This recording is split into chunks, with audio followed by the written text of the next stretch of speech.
chicken and dry-aged beef, consumers are forced to wait in long lines, often while still fully conscious, before buying their meat and ripping it off the bone with their mouths in plain view of other consumers. The majority of meat consumers are often prodded to ingest vastly more than their bodies can handle thanks to cruel promotions like 25-cent wing nights and family-sized buckets of chicken. Help stop the brutality by visiting... This is the Onion News Network.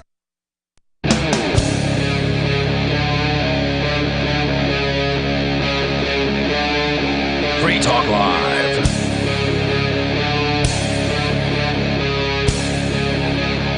It's Free Talk Live. Welcome to the program. As always, you're invited if you want to join us here. You can take control of the airwaves. Bring up whatever happens to be on your mind. There's updates on the raid on the Trump household, the Mar-a-Lago estate that he has. There's more news about that coming out today. We can share that with you. Plus, whatever you want to discuss. But actually, I wanted to start out tonight with an update on a story we covered earlier this week, which is not good news. It wasn't good news earlier this week, and it's getting worse now. The attack on Tornado Cash. Oh, yeah. Have you guys been following this at all? I haven't had a chance to read the story, but I did hear about the update to it that I think you're going to be getting into here, and it sounds absolutely crazy. Has he been indicted yet? Start the story.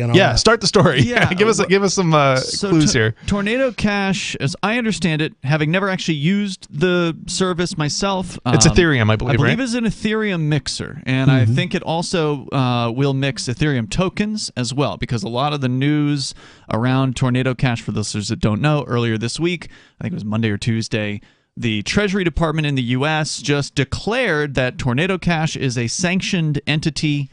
And so, even though it's just code, and the thing is, you know what I want to know is what exactly did they sanction? Because is it even an entity? And it's just code running on the Ethereum network. Yeah, if there's no corporation, there's no person to sanction. Correct. Right. Well, and then there's two other factors too. There is the source code, but there's also the protocol. You can have multiple implementations of I want to say of the protocol, but more of the code, so to speak. So you could have two different applications completely written independently, complying with the same protocol and be able to do the same thing. So it's important to know, is it the software that's sanctioned? Is it the person who wrote it that's sanctioned? Is it the users who are sanctioned from using it? Or is it the protocol? Because those are all factors in this. How do you sanction code? Well, my guess is if they manage to get away with anything, what they're really going to be going after is a particular pile of money. Okay, and the thing that makes me say that is when they do civil asset forfeiture, when they actually file the suit, if you haven't been convicted of anything, criminal is different. But with civil asset forfeiture, they will file a suit, which is the United States government against this car. Right, or a stack of cash. Actually sue the property. And so my guess is that they're going to try some sort of legal mumbo jumbo like that, which implies that if you took the same code and you ran it, and you created a different smart contract, that had the same code running on the Ethereum blockchain, it wouldn't be illegal. Kids, don't try this at home. Until they sanction that code, and then they just keep playing catch up. Well, the thing is, I don't know if they can actually sanction the code, because the code is an object. My guess is that basically the only thing I can think of is that they're sanctioning it as an unincorporated association of people. As I understood, which is more or less what a conspiracy is. From the discussion that we had earlier this week about it, news that had come out. Most conspiracies are actually incorporated.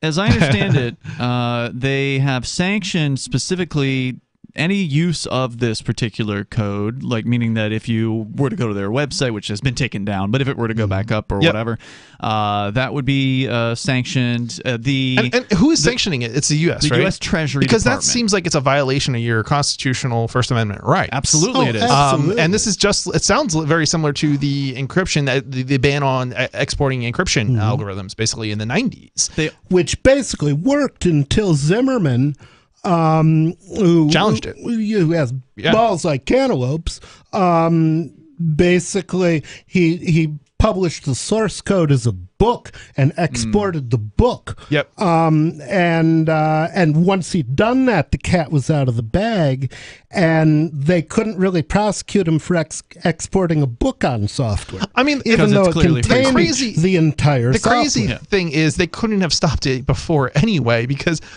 look, this is the thing. The United States controls people in the United States. The problem is once it's out of the United States doesn't control it anyway. And it already left the United States, whether the United States knew it or not. That was in the 90s. Now the U.S. government seems to think it rules the world. I mean, look at Kim.com. Sure, they're still trying to extradite him. It's true.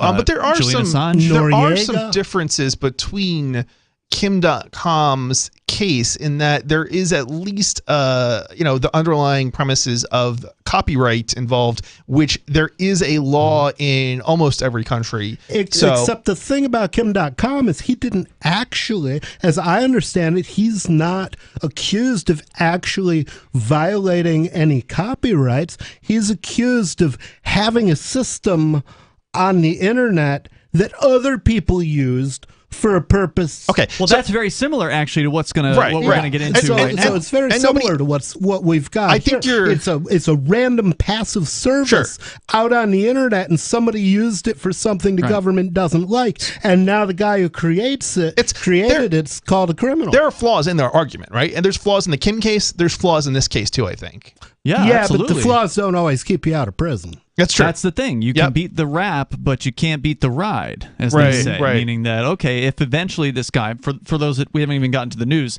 29-year-old man has been arrested in Amsterdam. He is accused of being one of the programmers of Tornado Cash, and that they're trying to say that that's a crime. That creating a program that was simply created for privacy. Ex post facto law, because nobody knew that was illegal until after it had been written. Well, I don't know if there is a law involved. Here's another big question.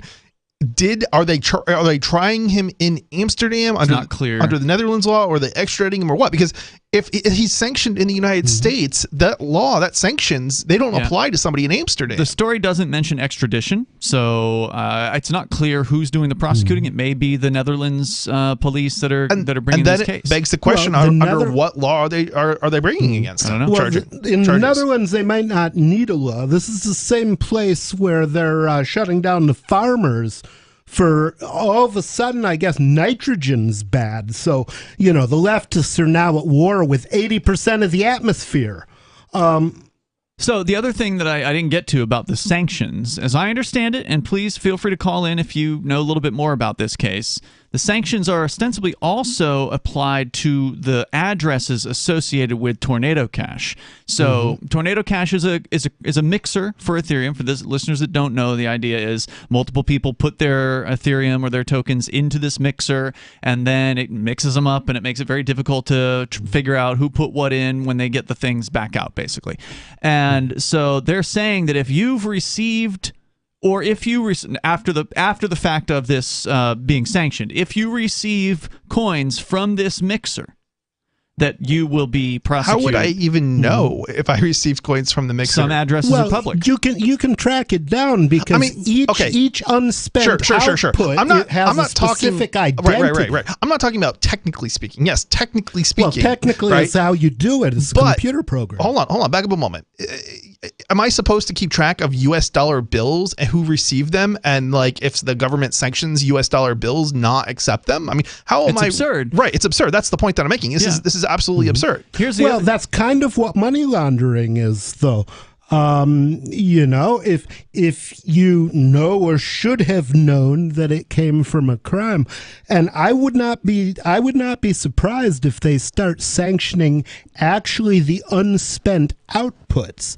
And so basically an unspent output is more or less the coin in Bitcoin. It's what a hunk of Bitcoin is, and unspent is kind of a misnomer because it may have been spent by many times, but if it's in your wallet, it hasn't been spent by you yet. Right.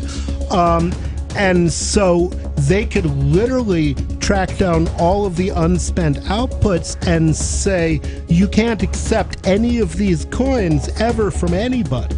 There's an interesting... So make them non-money.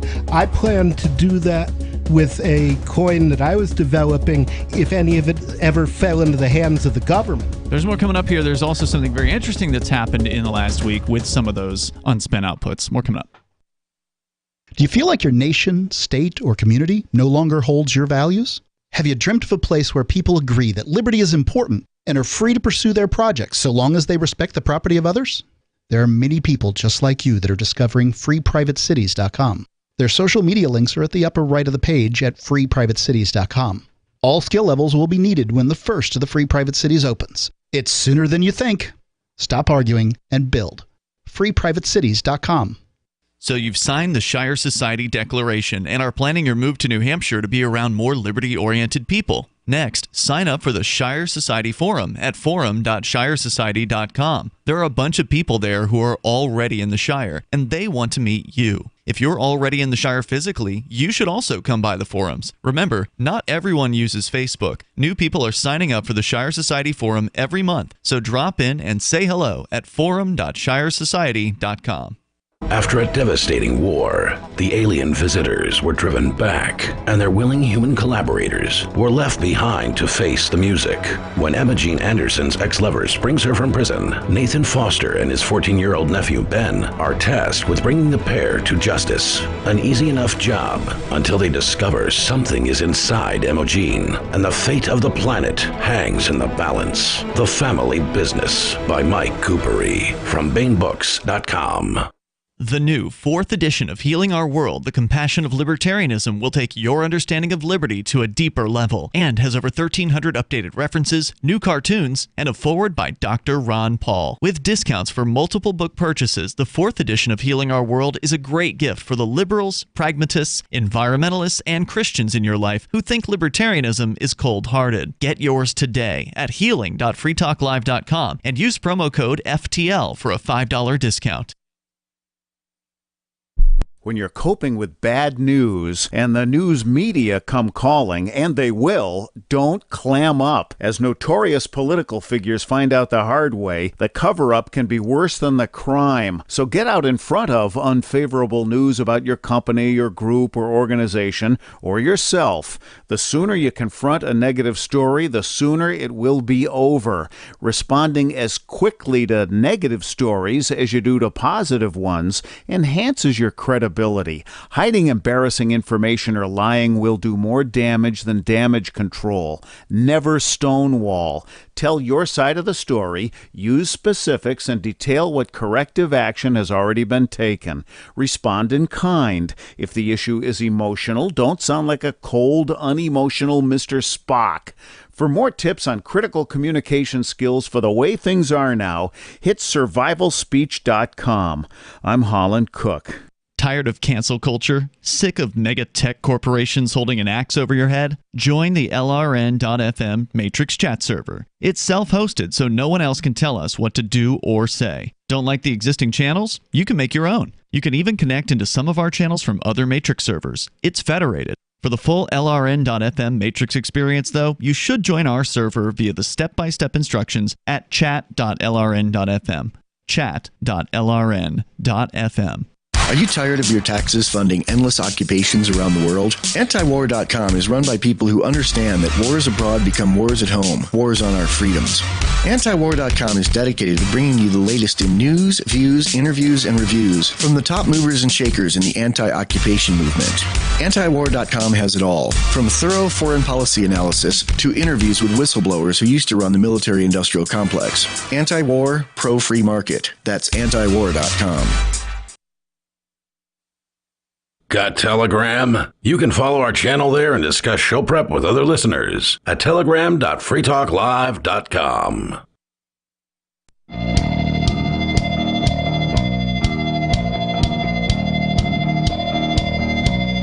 It is Free Talk Live. Phones are open here if you want to join us. We're talking about the attack on privacy, the attack on cryptocurrency that is continuing to worsen now with a programmer arrested.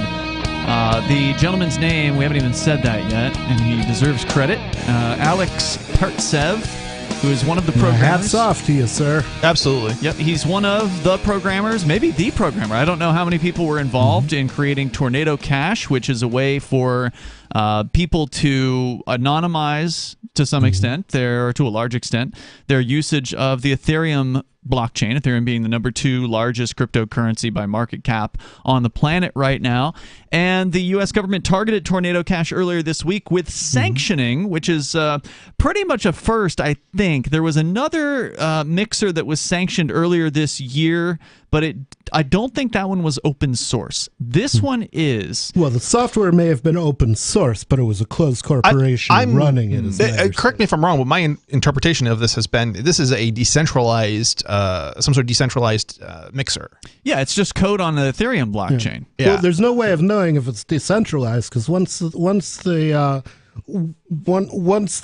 smart contract exists on the on the blockchain, you can die. That thing's going to keep on running. Right. So, so it may not be decentralized because it may not be run at all. So you don't have to. What I'm trying to say is you don't have to go to a central server in order to use Tornado Cash. It's code not running a website on the Ethereum blockchain. Now, there was a website which had a front end for people to utilize, but there's also a command line interface as well that you can just download and use. Can do. Yeah. So it's, again, it's open source. It was on GitHub until, of course, GitHub took down the code earlier this week because it's Microsoft. I wonder where else that code is. I'd love to have a copy I wonder if there's a of it torrent just to see what it does. I wonder if there's a torrent of it. There you must, could probably find. there must be various different Pirate ways Bay or to, something like that. I'm sure there are various different ways to get your hands on this code if that's what you want to do. But is that a sanctioned thing? Is it sanctioned to now even have a copy of this code because it's so dangerous to the state? Well, I don't know. I mean, someone would have to tell me what law. Well, wouldn't that also be prior restraint too? I mean, isn't that another issue in this case? Prior, they usually when you publish something, the government can't do prior restraint and say you can't publish that in the future. What they can do is wait for you to publish it and then go after you. And that was a big issue when the New York Times published the Pentagon Papers. The court said we're not going to restrain them from publishing this in advance, but you can go after him after he does. This is when the New York Times still employed actual journalists. I guess they just recently waited to ask permission from a senator before publishing an op-ed. Wow, that's crazy. Yeah. I mean, I think basically what it does is it enables the government to go after an individual or maybe even an entity, but not necessarily stop them from publishing. It can't be prior restraint. Right. So there was one other interesting thing that happened this week after Tornado Cash was sanctioned. And the news came out that if you interact with the Tornado Cash contract, smart contract on Ethereum, and you're based in the United States, that is now a crime. It's now a felony to commit that quote-unquote crime of using open source code on the internet. That what happened shortly after that, apparently, is somebody started sending Ethereum, and not dust level Ethereum, but a tenth of an Ethereum. Yep. So, right now tenth of an Ethereum is like $200. Yeah, about $200. So let me ask what you're saying. Let me finish my statement. Sure. Okay. They started sending tenths of Ethereum out to known public personas who have published. Because if you don't publish your Ethereum address, then no one knows it's yours. But if you've published that, hey, this is my address, then anyone can send you Ethereum. He sent one, I believe, to Brian Armstrong, who's the CEO of Coinbase. Ooh. And so, like, big name people. I don't have the whole list of who it was, but like identifiable, known Ethereum addresses. He sent out a tenth of an Ethereum to each of the, or she, or whoever it was. Well, I could use some Ethereum, so I'll publish my address. If somebody wants to send me a tenth, I could use it. But the idea is this makes those people sanctioned entities. They're guilty of interacting purportedly with the sanctioned entity. Two questions then. Okay, so what you're saying even is, though they didn't do it, there's somebody who's using Tornado Cash sends you Ethereum to your public address, like say a donation. Yeah, you could be charged with a crime. You could be charged because they're contaminating your wallet, your Ethereum wallet, then, so to speak. I doubt you could be charged for that. Sure, they could charge you. They just might not convict you. But what they could do is basically there's a way to embed text in the blockchain. There was a newspaper headline. So basically what they could do is encode basically a text message notifying whoever holds the wallet, we don't know who you are, but whoever holds this wallet, this particular bit of Ethereum that you got was used in criminal activity. And now that you know that, if you spend it, it'll be money laundering. So we're not going to charge you, but you're going to need to get rid of that. Here's the address you send it to. But here's the thing, you don't have an option generally to pick, I'm willing to only send that contaminated Ethereum that I received. It would be very difficult. You can actually, not in a normal app though, right? Coinomi, you can do it. You can how do you do that? That's curious. It's getting a little technical, but I don't want to hear the technical explanation. But you can definitely do it if you're handcrafting your transactions. Okay, fair enough. Yeah. So you have to go to a terminal of some kind and type something in. It's a very advanced They would user. probably generate the transaction for you and say, just sign this and put it in. And then of course, if you send it, is that not then violating? That would also violate the sanctions. Yeah, not if you're sending it to the government. Well, yeah, they would waive that if you're doing it under threat of government action. So now, of course, they could charge you for receiving sanctioned money or receiving something from this sanctioned address, but they couldn't prove that you were the one that did it. Ultimately, that doesn't mean they wouldn't ruin your life. If somebody sends cryptocurrency, you're the one person that they can pretty much rule out most of the time. The one person who didn't send me cryptocurrency is me, because why bother? Well, they would, unless you're moving it from wallet to wallet. That's the thing. This would be coming from a mixer, so the suggestion is that person must have been the one that sent it, but there's no proof of that. So again, they could arrest these people, and they could screw with them, and they could take them to court, and they could get plea deals maybe. But ultimately, if you actually fought this, you should be able to beat a charge like that. I mean, presumably anything though downstream is contaminated that came from Tornado Cash, right? Yeah, in theory, yeah. So if you got something if you intentionally used Tornado Cash to get to anonymize your Ethereum, then sent some of that to me, I didn't know about it, and then I sent it to somebody else, that other person's still everybody's a criminal. Well, basically what they would do is money laundering is based on if you knew or should have known that that was the question I had too of a criminal offense. So let's say that but we're not talking somebody about money laundering. Sends you that's right. It's one a of the things they can charge. They could conceivably charge you with, and the logic but they remember, would it's have not money to laundering use unless it's from a criminal act. Right, but what they would say is, if you're using a coin mixing service, then you should know that some people using that service are involved in crime. How would you know that?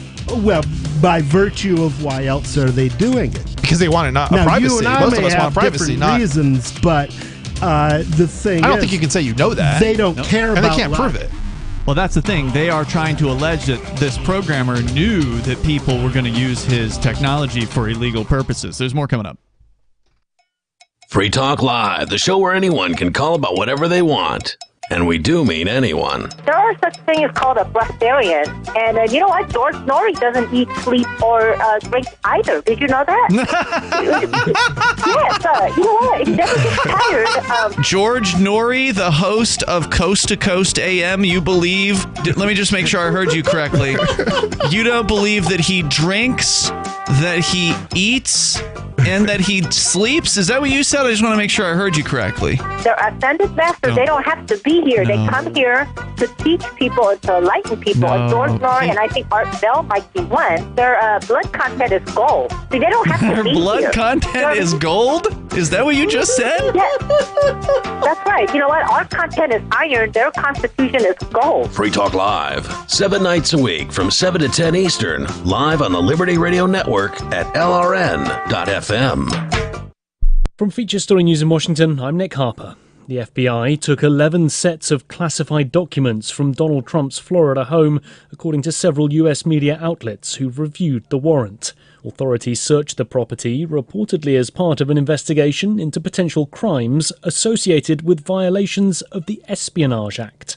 Material recovered by the FBI allegedly also included documents which are only allowed to be viewed in secure government facilities, and other documents marked as top secret. A man has been arrested after the author Salman Rushdie was stabbed at a public appearance in New York. Iran has a long-term reward offered for anyone who kills the author after accusing him of blasphemy. FSN's Sarah Walton reports from New York. Salman Rushdie was being introduced on stage at the Chautauqua Institution in western New York State on Friday morning when a man rushed the stage. The author was stabbed in the neck and was initially treated at the scene before being taken to hospital by helicopter. The interviewer from the event was also slightly injured. New York State Police say a male suspect was immediately taken into custody. Rushdie's book, The Satanic Verses, was banned in Iran in the 1980s, with many Muslims considering it to be blasphemous. It led to him receiving death threats, with Iran offering a $3 million reward for anyone who kills the writer. Sarah Walton, New York. American actress Anne Heche has died as a result of injuries suffered in a car crash in Los Angeles a week ago. She was 53 years old, as FSN's US correspondent Ira Spitzer reports. Anne Heche began her career in television soap operas before moving over to the big screen and starring in films including Donnie Brasco, Catfight, and Men in Trees. According to the media outlet TMZ, Los Angeles police say she was under the influence of cocaine and possibly other substances when she crashed into two cars and finally a house, causing a fire. Heche went into a coma as a result of the injuries suffered in the crash and never recovered. Drought status has been declared across more than half of England. The country is experiencing a prolonged dry spell combined with record temperatures. FSN's Chris Jones has more details from London. It's been the driest summer in 50 years, weather experts say, and because of that, the government has moved 8 of the 14 areas in England into drought status. Some hosepipe bans were already in place in some of those areas, but for those that did not have any restrictions, it's likely they will now be introduced. There could be extra restrictions as well to help protect wildlife, for example. Water Minister Steve Double says the UK is better prepared than ever for a drought and will take further action if needed. Scientists, though, say only exceptional rainfall will bring water resources back to normal before the start of 2023. From Bureaus Worldwide, this is FSN. Our Matrix server is about as free as internet chat can be. Join the existing rooms or create your own at chat.freetalklive.com.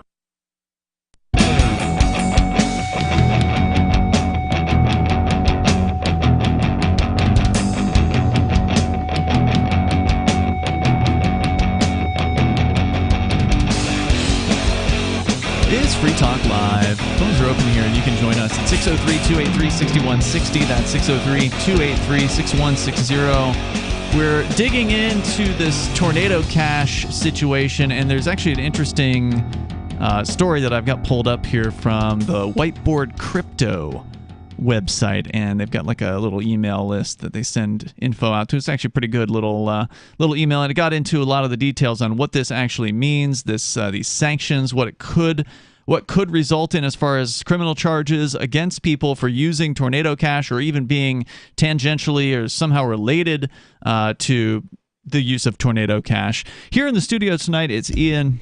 Nobody. And Chris. So we're going to dig in further into that coming up here in moments, but I also want to make sure you know about Bitcoin.com, because if you are interested in cryptocurrency like Bitcoin and Bitcoin Cash, then get on over to Bitcoin.com, where you can click on Get Started at the top of the page, and then that'll take you to some introductory videos that will help explain to you some of the basics about cryptocurrencies like Bitcoin and Bitcoin Cash. You got to get started by learning things about decentralization, why it is that the government hates this technology so much, because it's a threat to their establishment. It's a threat to their money system, and that is why they are lashing out in every way possible. That's why they brought the case against the Crypto 6, of course. For sure. That's why they're bringing this case against the developer of Tornado Cash, sanctioning Tornado Cash, and there's so many other examples. SEC prosecuting LBRY and Ripple and countless others. They're prosecuting their own people when it comes to creating the banking cryptocurrency. What was it? Ripple, was it? Was that the banking one? I mean, they're trying to. Ripple was trying to be sold to the banking industry. They were trying to serve the banking industry, right, and be very compliant with the government. And even though they did came that, after them too. Right? It's like, well, the thing is, you can use their coin without using their token. You can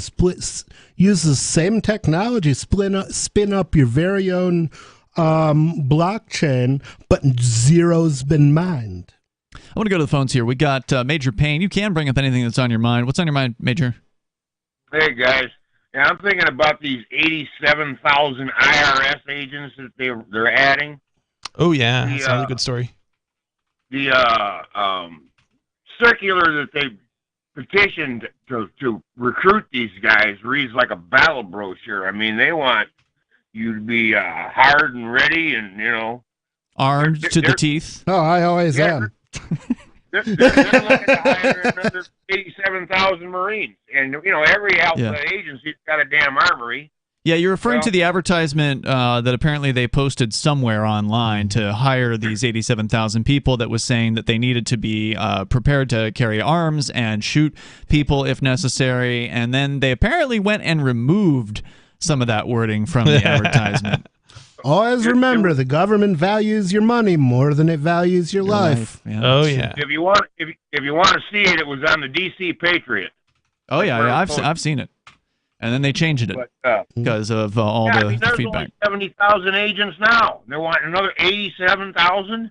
Hell, like the 70 they got ain't making us miserable enough. Yeah, well, the only answer is to get out of the United States as far as secession. I mean, you can obviously physically leave if you can afford it, but political solutions are not going to include voting new people into the federal government. It is never going to change. It's never going to get better. It doesn't matter who you vote for. The swamp will infect them if they are already not an evil person. And so the only way out is to say peacefully goodbye. Best case scenario, if you choose somebody with absolute integrity who cannot be bought, threatened, intimidated, or blackmailed, they'll just whack them. Thank you, Major Payne, for the call tonight. I appreciate hearing from you. The number is 603-283-6160. So apparently it was Wednesday. The news is coming out today. No. Wednesday this week, the news is coming out now where the FIOD, that is the law enforcement, what I believe is to be the equivalent of the Federal Bureau of Investigation or the FBI in the Netherlands, arrested a 29-year-old man in Amsterdam. He is suspected of involvement in, this is their press release, by the way, right from their website, FIOD.nl. He is suspected of involvement in concealing criminal finance flows and facilitating money laundering. And facilitating money laundering through the mixing of cryptocurrencies through the decentralized Ethereum mixing service Tornado Cash. Multiple arrests are not ruled out. These advanced technologies, such as decentralized organizations that's an advanced technology, a decentralized, I guess it is compared to the old corporate setup.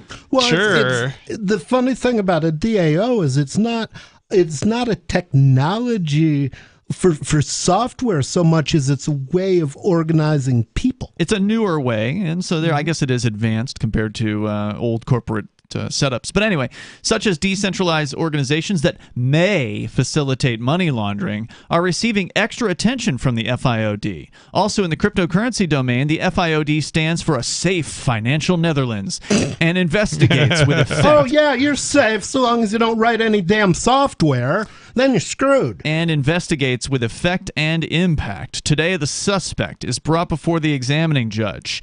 Tornado Cash is a mixing service for cryptocurrencies. The online service makes it possible to conceal the origin or destination of cryptocurrencies. The criminal origin of the cryptocurrencies is often not or hardly checked by such mixing services. That's because there is no service. There's no person that's running this thing. This is another example of prosecutorial, I guess, or I don't know, or is this the I guess this is the equivalent of the FBI. FBI, basically. But this is the equivalent of the FBI basically getting up and lying to the public about what's going on, because as they do all the time. Right, which they do every time. I'm just, the more I follow a case, the more lies that I hear or I notice. It's like if you read the press releases, you'll notice some things. But if you start like going through like actual, what is it, the docket, right, and look through like different things that are submitted, you'll very quickly notice that like every other word that comes out of the government's mouth is a lie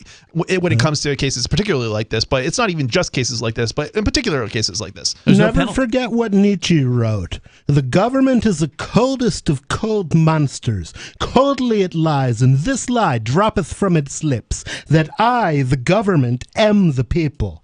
Everything the government says is a lie, and everything they have is stolen. Absolutely. I like Nietzsche. In June of 2022, the Financial Advanced Cyber Team, FACT, of the FIOD started a criminal investigation against Tornado Cash that is offered on the internet by means of a decentralized autonomous organization.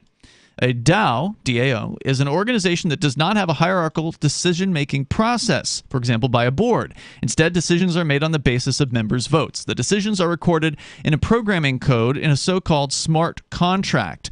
The operation of the DAO also takes place using these smart contracts. That seems relatively true as far as a summary of what a decentralized autonomous organization is.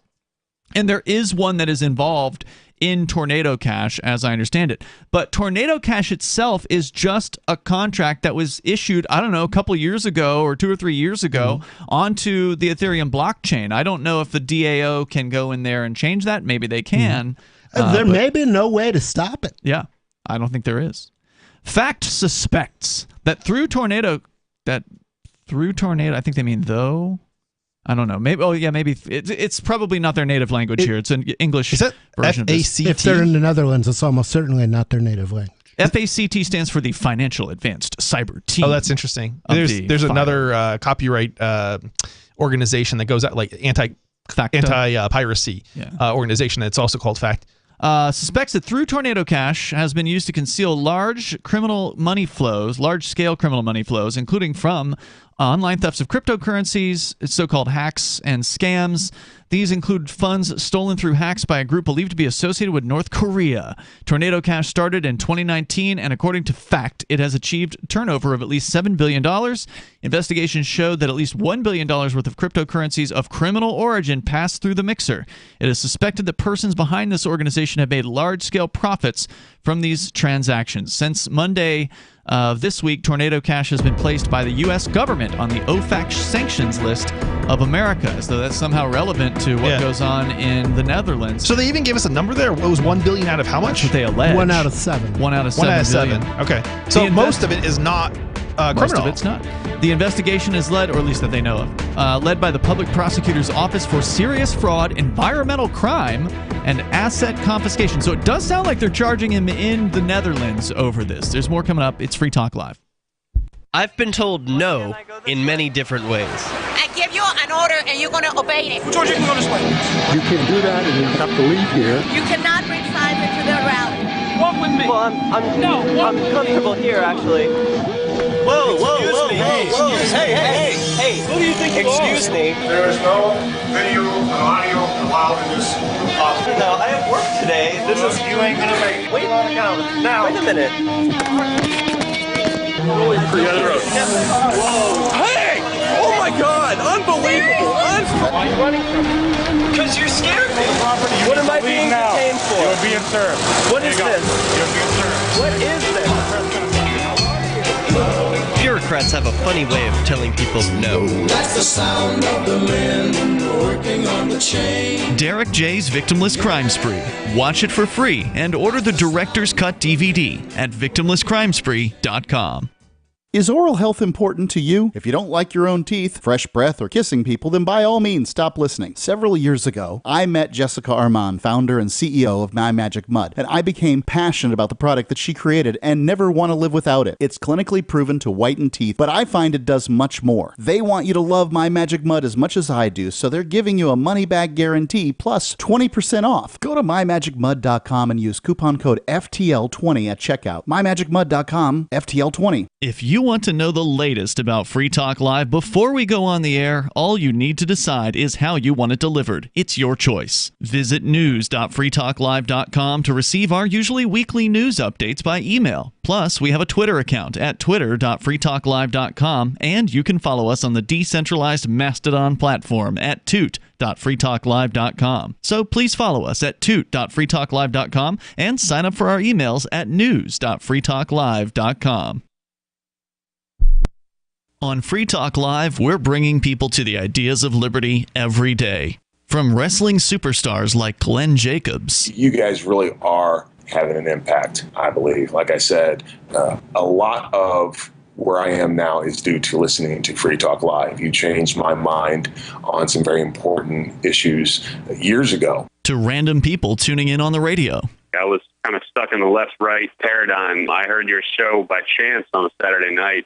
From there, I went on, joined the Free State Project, and become an amplifier. So, I mean, that's really the reason why I amp is because I know that if it wasn't for you guys being on as many stations as you are, I never would have found the ideas of liberty.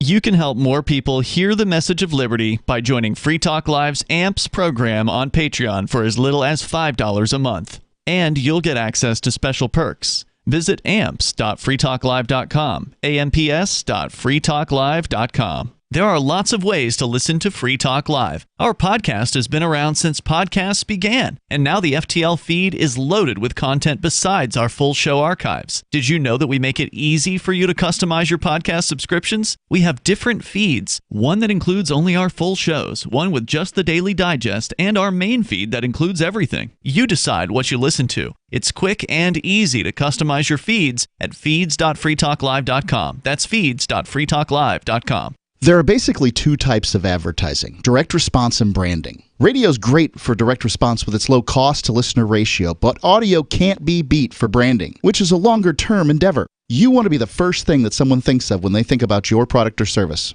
If you have a local business that you want kept top of mind in your community, call the station. If you need national reach, Free Talk Live's got around 200 radio stations, millions of monthly listening sessions, can suit all budgets, and if we don't think we're right for you, we'll tell you.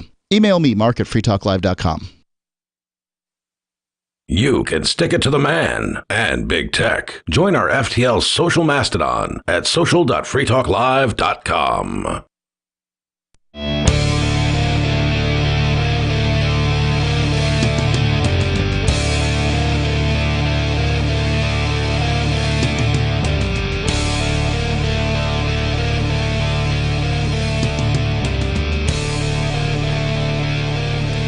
Free Talk Live. The phones are open here.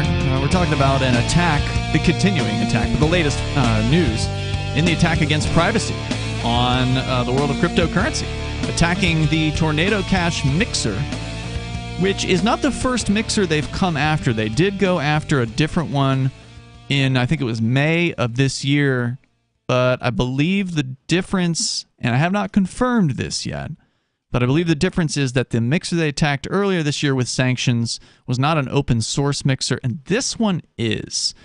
This is called Tornado Cash, and it is essentially, as one guy puts it here on a Twitter thread about the guy they've now arrested. They've arrested one of the contributors to Tornado Cash, one of the programmers, named Alex Pertsev. A gentleman named Chris Bleck is writing about this on his Twitter account, at Chris BLEC. He says that Tornado Cash, so he's got the announcement that we just read a few moments ago by the Netherlands police, essentially their equivalent of the FBI, the FIOD over there. He says the announcement contains errors. It says that Tornado is operated by a decentralized autonomous organization That is wrong. He says there is no entity. Tornado is open source code running in several autonomous smart contracts. It was written once, deployed once, and not touched since then.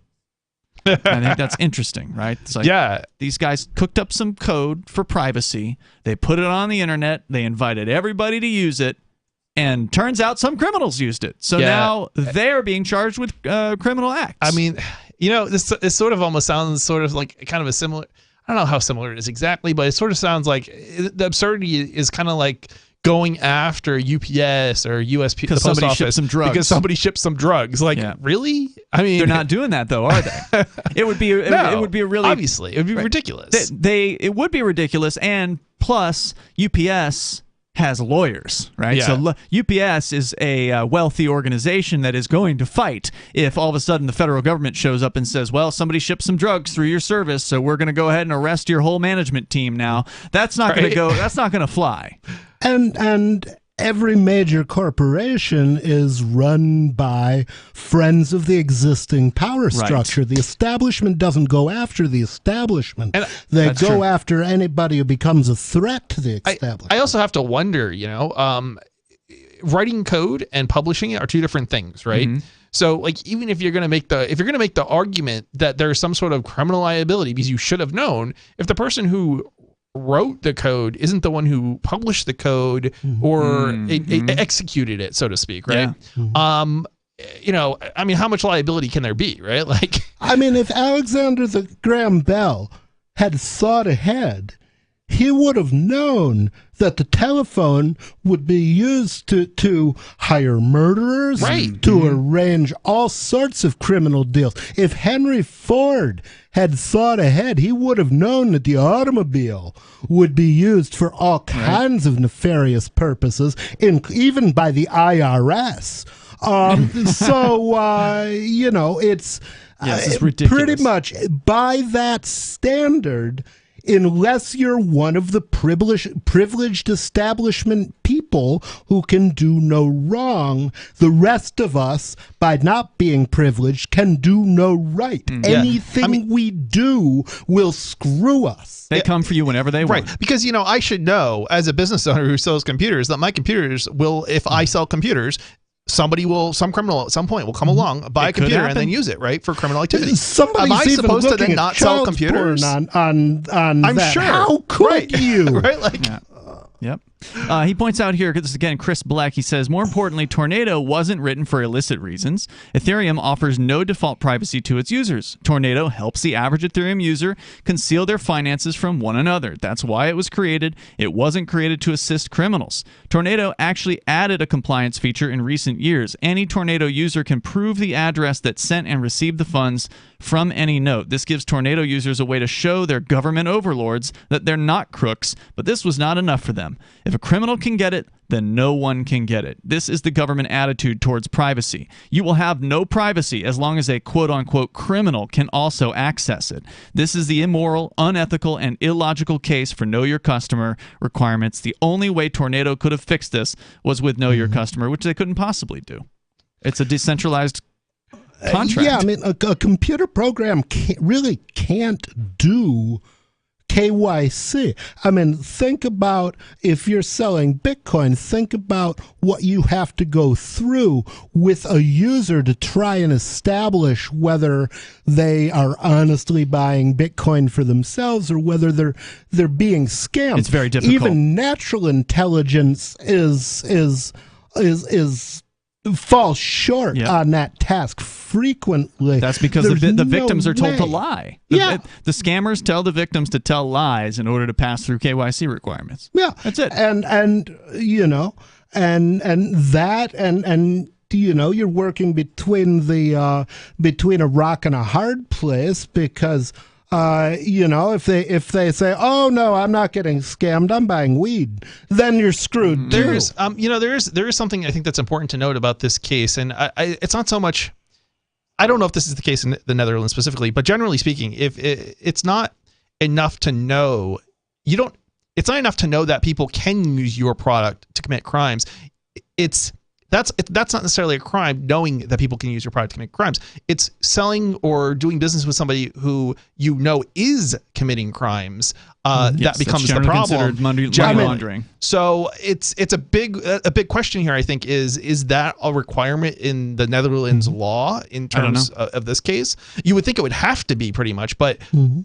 When I can't otherwise avoid everybody's it, a criminal. I trade in dollars. I know that not only are dollars used in war crimes, but the same people who are issuing the dollars are committing the war crimes. But they exempt themselves. What can I do?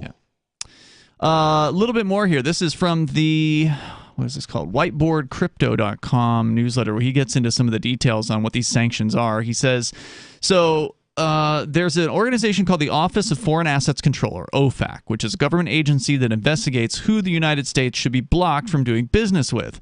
And by that, they mean the people of the United States. Obviously, we shouldn't be doing business with criminals, right? There's this special list called the SDN. I'd rather deal with criminals than deal with politicians. Or specially designated national and blocked persons list that contains a list of people, groups of people, and things that are now illegal to interact with. This is what the sanctioned persons list, basically. Some of these countries include Cuba, Iran, Iraq, and North Korea, but recently Tornado Cash was added to the list. That means it is now illegal for any U.S. person to engage in trade or perform quote-unquote other dealings with the decentralized application known as Tornado Cash. Is this like the no-fly list where there's like no due process of law? That's what it seems like. Once you're on the list, you can't get off the list? Yeah. How do you challenge this? Yeah. It's well, you have to commit. I'd like to know the answer. You have to violate it first, I mean, and then they you probably have to go to prison first, and then maybe you'll win on appeal once your life is ruined. Right, because anybody who would, after a couple of decades, and of course probably many other people doing the same thing, because the Supreme Court won't take it. Right, because until who has besides somebody charged criminally, besides somebody who's been charged criminally, who has standing? Well, in theory, it would be the operators of Tornado Cash, but there are none. It's just somebody wrote the code. So would it be people who wrote the code that have standing? Well, none of those. If there's anybody, probably the owner of the copyright. If there's no such thing. There's no copyright. There is if it's under like GPL or something. GPL products are actually copyrighted. Is smart contracts under GPL? Is that a thing? I don't know. I mean, I think any contract can be placed under any license you want, like any other piece of open source software. Well, we don't know how many programmers there were. We know at least one has been arrested now in the Netherlands. There may be more. Maybe some of them are anonymous. Maybe others are not anonymous. And so certainly the anonymous ones would be fools to step into the limelight and say, oh, yeah, I worked on that code. Let me challenge this. You know what would make sense would be for them to sell the copyright to somebody who's willing to step forward for $1, just so he can do that without being one of the programmers. He's the owner now, but he wasn't the owner then, and he can prove it. You know, and it's also kind of interesting because if somebody submitted, I don't know, say a patch, right, to Tornado Cash, right, and the patch was accepted, right, are they also then, guilty of like good chance of it. all these accusations now because they submitted They're going to get into that. They're going to get into some small bug fix. The one possibility that would change everything, of course, would be if this guy was actually out soliciting people that he knew to be criminals to use his service as a way to defend themselves. They're not even alleging that. Yeah. They're not even making that claim. Yeah. Not yet. Sure. The number is 603-283-6160. That's 603-283-6160. But usually they bring out all the worst sounding claims with the press release. So if they were going to make that allegation, I think they would have by now. But there's more to say about this, and if you want to weigh in, you can join us. And on the way, also, Pornhub is back in the news. It's Free Talk Live. Are you tired of governments murdering people around the world? Stop using their money. There is an alternative. Bitcoin is a stateless, free market, non-political currency. Bitcoin cannot be inflated or controlled by any government. By using their money, you are helping the state. Stop doing it. You have an incredible alternative available now. Learn it, use it, spread it. Get started with Bitcoin at Bitcoin.com. That's Bitcoin.com. What if you want to hear the latest episode of Free Talk Live, but all you have is your phone, you forgot to download our archive, and you have no data connection? you can call our Listen line at 641-793-0191. That's a long-distance number, so you may incur charges. If not, listen as long as you want. 641-793-0191. The Free Talk Live Listen line, 641-793-0191. Looking for a great real estate investment? Consider New Hampshire, which is ground zero for the Liberty Movement. Your first call should be to Mark Worden from Porcupine Real Estate. He's more than just a real estate agent. He's your New Hampshire concierge. Where are the best places to live? Do you want farm, city, the burbs, or forest? Do you want a duplex or multifamily building so that renters pay your mortgage? There are homes in all price ranges in New Hampshire, and Mark can help with financing too. Invest in Liberty and property. Mark Worden can help. PorcupineRealEstate.com. Tired of cancel culture? Sick of mega tech corporations holding an axe over your head? Join the LRN.FM Matrix chat server. It's self-hosted, so no one else can tell us what to do or say. Don't like the existing channels? You can make your own. You can even connect into some of our channels from other Matrix servers. It's federated. For the full LRN.FM Matrix experience, though, you should join our server via the step-by-step instructions at chat.lrn.fm. Chat.lrn.fm. You're listening to the live edition of Free Talk Live. Hour number 2 is next after the news here on the Liberty Radio Network at LRN.FM. From Feature Story News in Washington, I'm Nick Harper. The FBI took 11 sets of classified documents from Donald Trump's Florida home, according to several US media outlets who've reviewed the warrant. Authorities searched the property, reportedly as part of an investigation into potential crimes associated with violations of the Espionage Act. Material recovered by the FBI allegedly also included documents which are only allowed to be viewed in secure government facilities, and other documents marked as top secret. A man has been arrested after the author Salman Rushdie was stabbed at a public appearance in New York. Iran has a long-term reward offered for anyone who kills the author after accusing him of blasphemy. FSN's Sarah Walton reports from New York.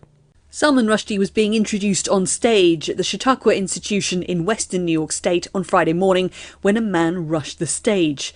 The author was stabbed in the neck and was initially treated at the scene before being taken to hospital by helicopter. The interviewer from the event was also slightly injured. New York State police say a male suspect was immediately taken into custody. Rushdie's book, The Satanic Verses, was banned in Iran in the 1980s, with many Muslims considering it to be blasphemous. It led to him receiving death threats, with Iran offering a $3 million reward for anyone who kills the writer. Sarah Walton, New York.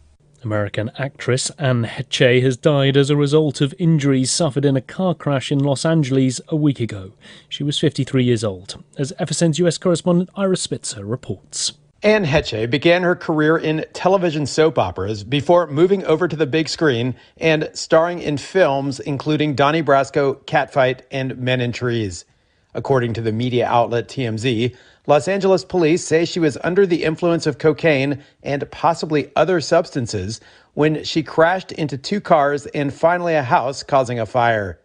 Heche went into a coma as a result of the injuries suffered in the crash and never recovered. Drought status has been declared across more than half of England. The country is experiencing a prolonged dry spell combined with record temperatures. FSN's Chris Jones has more details from London. It's been the driest summer in 50 years, weather experts say, and because of that, the government has moved 8 of the 14 areas in England into drought status. Some hosepipe bans were already in place in some of those areas, but for those that did not have any restrictions, it's likely they will now be introduced. There could be extra restrictions as well to help protect wildlife, for example. Water Minister Steve Double says the UK is better prepared than ever for a drought and will take further action if needed. Scientists, though, say only exceptional rainfall will bring water resources back to normal before the start of 2023. From Bureaus Worldwide, this is FSN. With FSN Spotlight, I'm Simon Marks. If you thought polio was largely a thing of the past, events in the US and the UK over the last couple of weeks will have made you think again. Authorities in New York last month urged parents to get their children's polio boosters up to date after a handful of cases were reported across the state. Now, parents of children aged up to 9 years old in London are being told to do the same. Dr. Kathleen O'Reilly is with the London School of Hygiene and Tropical tropical medicine. Polio has still got a bit of a long way to go, unfortunately. So there are still cases in Pakistan and Afghanistan, and then we also have this vaccine-derived poliomyelitis in a number of countries across Africa and Asia. And now, of course, in London, we have evidence of circulation from sewage samples. Kids love interacting with each other and perhaps don't wash their hands as much as we might like them to. But, there is the possibility of transmission of this virus, especially in people and children included who haven't been vaccinated.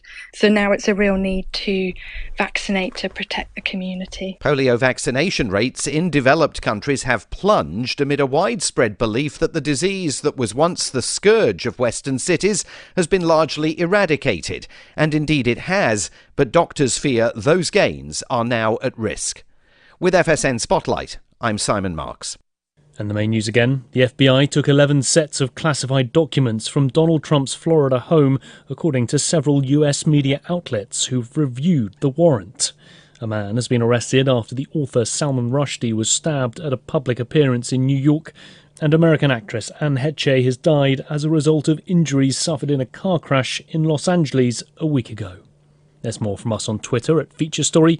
That's Feature Story News. Nick Harper reporting.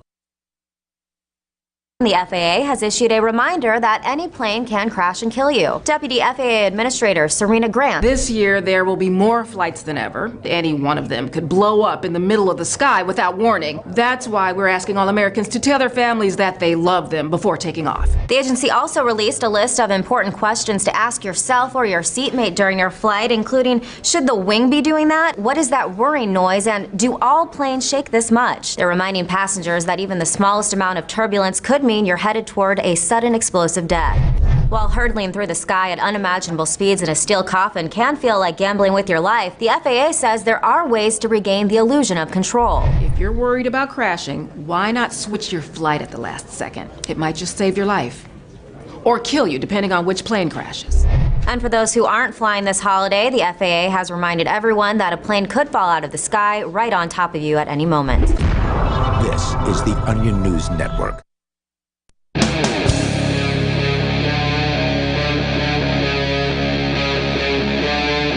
Free Talk Live.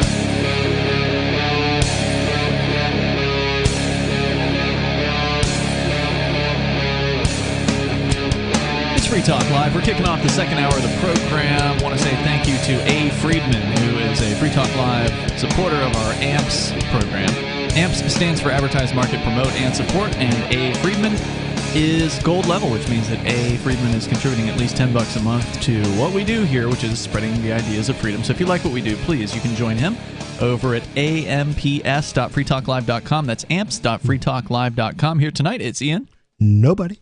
And Chris. Let's go to the phones, to the fun. We got more to say on this attack against privacy, the latest attack against cryptocurrency on a mixing service called Tornado Cash, which has now been added to the sanctioned entities list in the United States. But first, Olivia is on the line in Arizona. Go ahead, Olivia. Hey, Dudette. Hey. I'm really glad that the tech people are on tonight, because I just watched a video that it was something that I had noticed, but I haven't really heard anybody cover, so I'm sorry if you guys have already talked about it. But did you say the putz people? Tech people. The tech people. Oh, okay. That was way no, off. not the putz people. Okay, what was the video? It's by Jimmy Corsetti of Bright Insight. He was a guest on Joe Rogan once. And he was talking about how Google and other search engines are deleting parts of the internet, or really what they're not doing is they're not accessing parts of the internet. So people will remember, used to, if you typed in a popular keyword, you'd get billions of results, and you could literally click on those pages at the bottom that just seem to go on forever. Mm-hmm. And now if you do that, you guys probably don't use Google, but if you do that now, I do you'll sometimes. notice, like... Sometimes you have no choice. Right, exactly. Yeah. So if you go to images, you get very few images anymore. The page doesn't go on forever. And if you go to the bottom with the numbers to click through the pages, you only get about 40 pages really? At most. Well, it's about 20. And then if you click repeat with omitted searches that are similar, you only get about 40 pages. And on the last page, it'll say only like it goes from so many billions of results to like 400 results. It's really crazy. So they basically, and it's all popular like news media outlets. It's all the name brand stuff. So if you have a little blog, the internet was for everyone. If you had a little blog, you'd still be out there. Depending, you could type in a quote. I remember, and it's not just controversial topics. I was looking for a news story about Yoko Ono, an interview that she had given about when she was younger. She heard this story about the samurai who decided to take on all the troubles of the world, and she thought that was really noble, so she decided to do that too, and she had nothing but bad luck. And then when she decided she was done with that, and she just wanted like these 7 blessings or something, some kind of Japanese religious philosophy, then her luck changed and she became this like household name. So, and I couldn't find that interview anywhere. It was just all John Lennon stuff. And so it's any topic. I actually had that experience with 2 different things. You used to be able to type in a few words out of a quote and find that quote on the internet. Now, I was looking for something out of John Locke's second treatise on government, 5th chapter. And you're putting quotes around it, right? Well, I didn't have that many words in order, but basically I had to go to the book, and then I was looking for images of violence from the civil rights era, because somebody was saying, people have to have a lot of hate to make them not want to make America great again. I was like, well, there are people out there for whom America was never that great. They're having dogs sicked on them because they wanted to be treated like humans. So I was trying to photobomb them. And I could find very few images of violence from the civil rights era, and a lot of them were repeats. Like I'd get the same image like 50 times in different shapes and sizes. It used to be better. We need decentralized search. Yeah, this is interesting. And go ahead and give credit to whoever it was that you said was on Rogan that mentioned this, Olivia. Who his name is Jimmy Corsetti of Bright Insight. Yeah, this is interesting. I just tested the claim, because normally when you're searching for something, you're searching for something specific, right? And so it's not unbelievable that, there's only 20 pages of results. I looked for something specific. So I just searched for the word search. I mean, there's probably a lot of results for the word search on the internet, right? And indeed, if you search for them. Well, indeed. And Google does say when you search for the word search that there are 25 billion results, 25.2 billion results, but yet, as Olivia points out, you can only go up to 20 pages of them, and then if you do the omitted results, then it goes to 40 or 41 pages, and that's it. That's all you get. So what would be really interesting would be come up with a decentralized search engine where basically it uses the SETI approach of spreading the data across a lot of different people's computers, and basically the way it would operate it is you put in your search term to whatever you put it into, okay, and then basically you flag the best results you got back. This is what I was looking for when I typed that in, and then aggregate all that data across a lot of different machines. The neat thing is the aggregators would get to see all the cool stuff that other people were searching on, and when something got popular, all of a sudden it would start being bandied around a lot.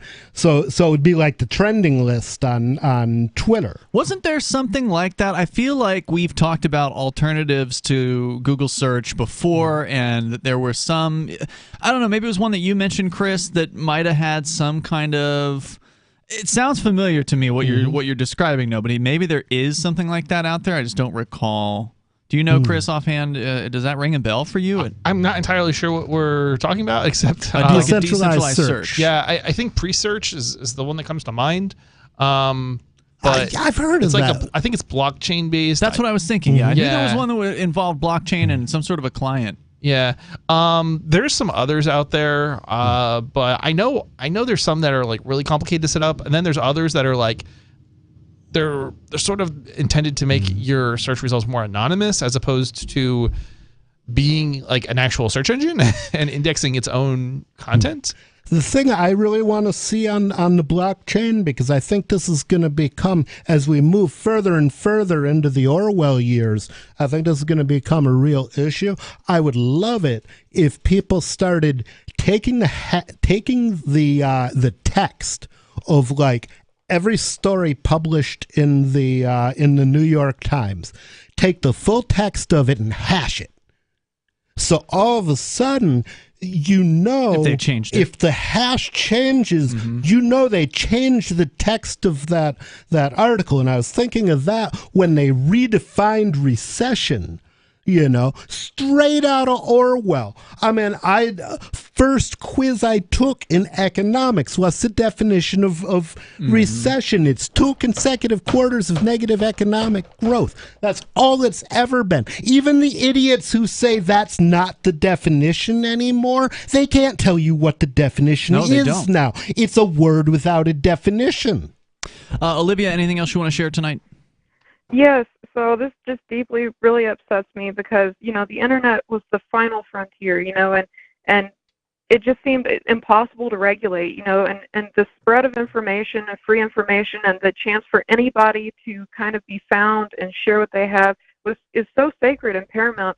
And I used to find all these cool indie designers because I'm into like interior design and decorating and things like that. And now I try to find them. I can't, like nobody said. I try to type in like words I can remember of a quote. Used to, it was super easy to find what you wanted. Now you get completely unrelated crap. So it's just really distressing. This is how they monopolize things. And once again, now you have to know someone who puts you out in front of people instead of on the merits of your work. And it's just really a bummer. What I think we need to do is go from the internet to the undernet.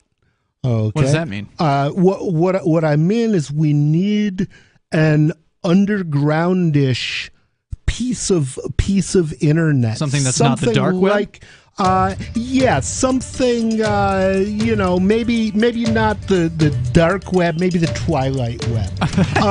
You know, that basically something that's decentralized. Olivia, thanks for the call tonight. I do appreciate hearing from you. And yeah, Chris, it was the pre-search one that claims at least to be decentralized. You can run a node, for instance. There's some sort of a crypto involved. There's more coming up. It's Free Talk Live. Do you feel like your nation, state, or community no longer holds your values? Have you dreamt of a place where people agree that liberty is important and are free to pursue their projects so long as they respect the property of others? There are many people just like you that are discovering freeprivatecities.com. Their social media links are at the upper right of the page at freeprivatecities.com. All skill levels will be needed when the first of the Free Private Cities opens. It's sooner than you think. Stop arguing and build. freeprivatecities.com. So you've signed the Shire Society Declaration and are planning your move to New Hampshire to be around more liberty-oriented people. Next, sign up for the Shire Society Forum at forum.shiresociety.com. There are a bunch of people there who are already in the Shire, and they want to meet you. If you're already in the Shire physically, you should also come by the forums. Remember, not everyone uses Facebook. New people are signing up for the Shire Society Forum every month, so drop in and say hello at forum.shiresociety.com. When a lunar observatory detects a radio broadcast originating from Proxima Centauri, the nations of Earth discover their first contact with an alien race may also be their last. With the Proximans facing an extinction-level disaster, Earth must choose between sending a ship on a multi-year journey or allowing nature to take its course. Saving Proxima, a hard science fiction thriller by Travis S. Taylor and Les Johnson from BaneBooks.com. The new 4th edition of Healing Our World, The Compassion of Libertarianism, will take your understanding of liberty to a deeper level and has over 1,300 updated references, new cartoons, and a foreword by Dr. Ron Paul. With discounts for multiple book purchases, the 4th edition of Healing Our World is a great gift for the liberals, pragmatists, environmentalists, and Christians in your life who think libertarianism is cold-hearted. Get yours today at healing.freetalklive.com and use promo code FTL for a $5 discount. The Free State Project has reached its goal of 20,000 liberty lovers who've pledged to move to New Hampshire and get active to achieve liberty in our lifetime. Perhaps you're trying to figure out what part of New Hampshire should be your destination. If so, consider Keene. You'll find more than 150 reasons to move to Keene at move.freekeene.com. Keene is famous for its historic, publicity-generating activism, as well as being the liberty media capital of the world. It's home to freekeene.com, New Hampshire's destination for liberty activism, news, and opinion. For years, we've been compiling over 150 reasons to move to Keene at move.freekeene.com, where you'll learn about some of what's happening here and what makes Keene a great place to live. If you love liberty, you'll probably enjoy anywhere you end up in the Shire. But do your due diligence first. Please visit move.freekeene.com for the full list of over 150 reasons to move to Keene. That's move.freekeene.com. If you want to know the latest about Free Talk Live before we go on the air, all you need to decide is how you want it delivered. It's your choice. Visit news.freetalklive.com to receive our usually weekly news updates by email. Plus, we have a Twitter account at twitter.freetalklive.com, and you can follow us on the decentralized Mastodon platform at toot.freetalklive.com. So please follow us at toot.freetalklive.com and sign up for our emails at news.freetalklive.com. How many lawyers does it take to change a light bulb? None. They'd rather keep their clients in the dark. There are too many lawyer jokes to count. However, there are some lawyers with more noble intentions. At the Institute for Justice, we bring the light to our clients. We are a non-profit public interest law firm with clear values and principles. At IJ, we fight for those whose most basic rights are denied by the government. Visit our website today at ij.org. Don't miss a moment of Free Talk Live. Get our archives daily via our podcast at feeds.freetalklive.com.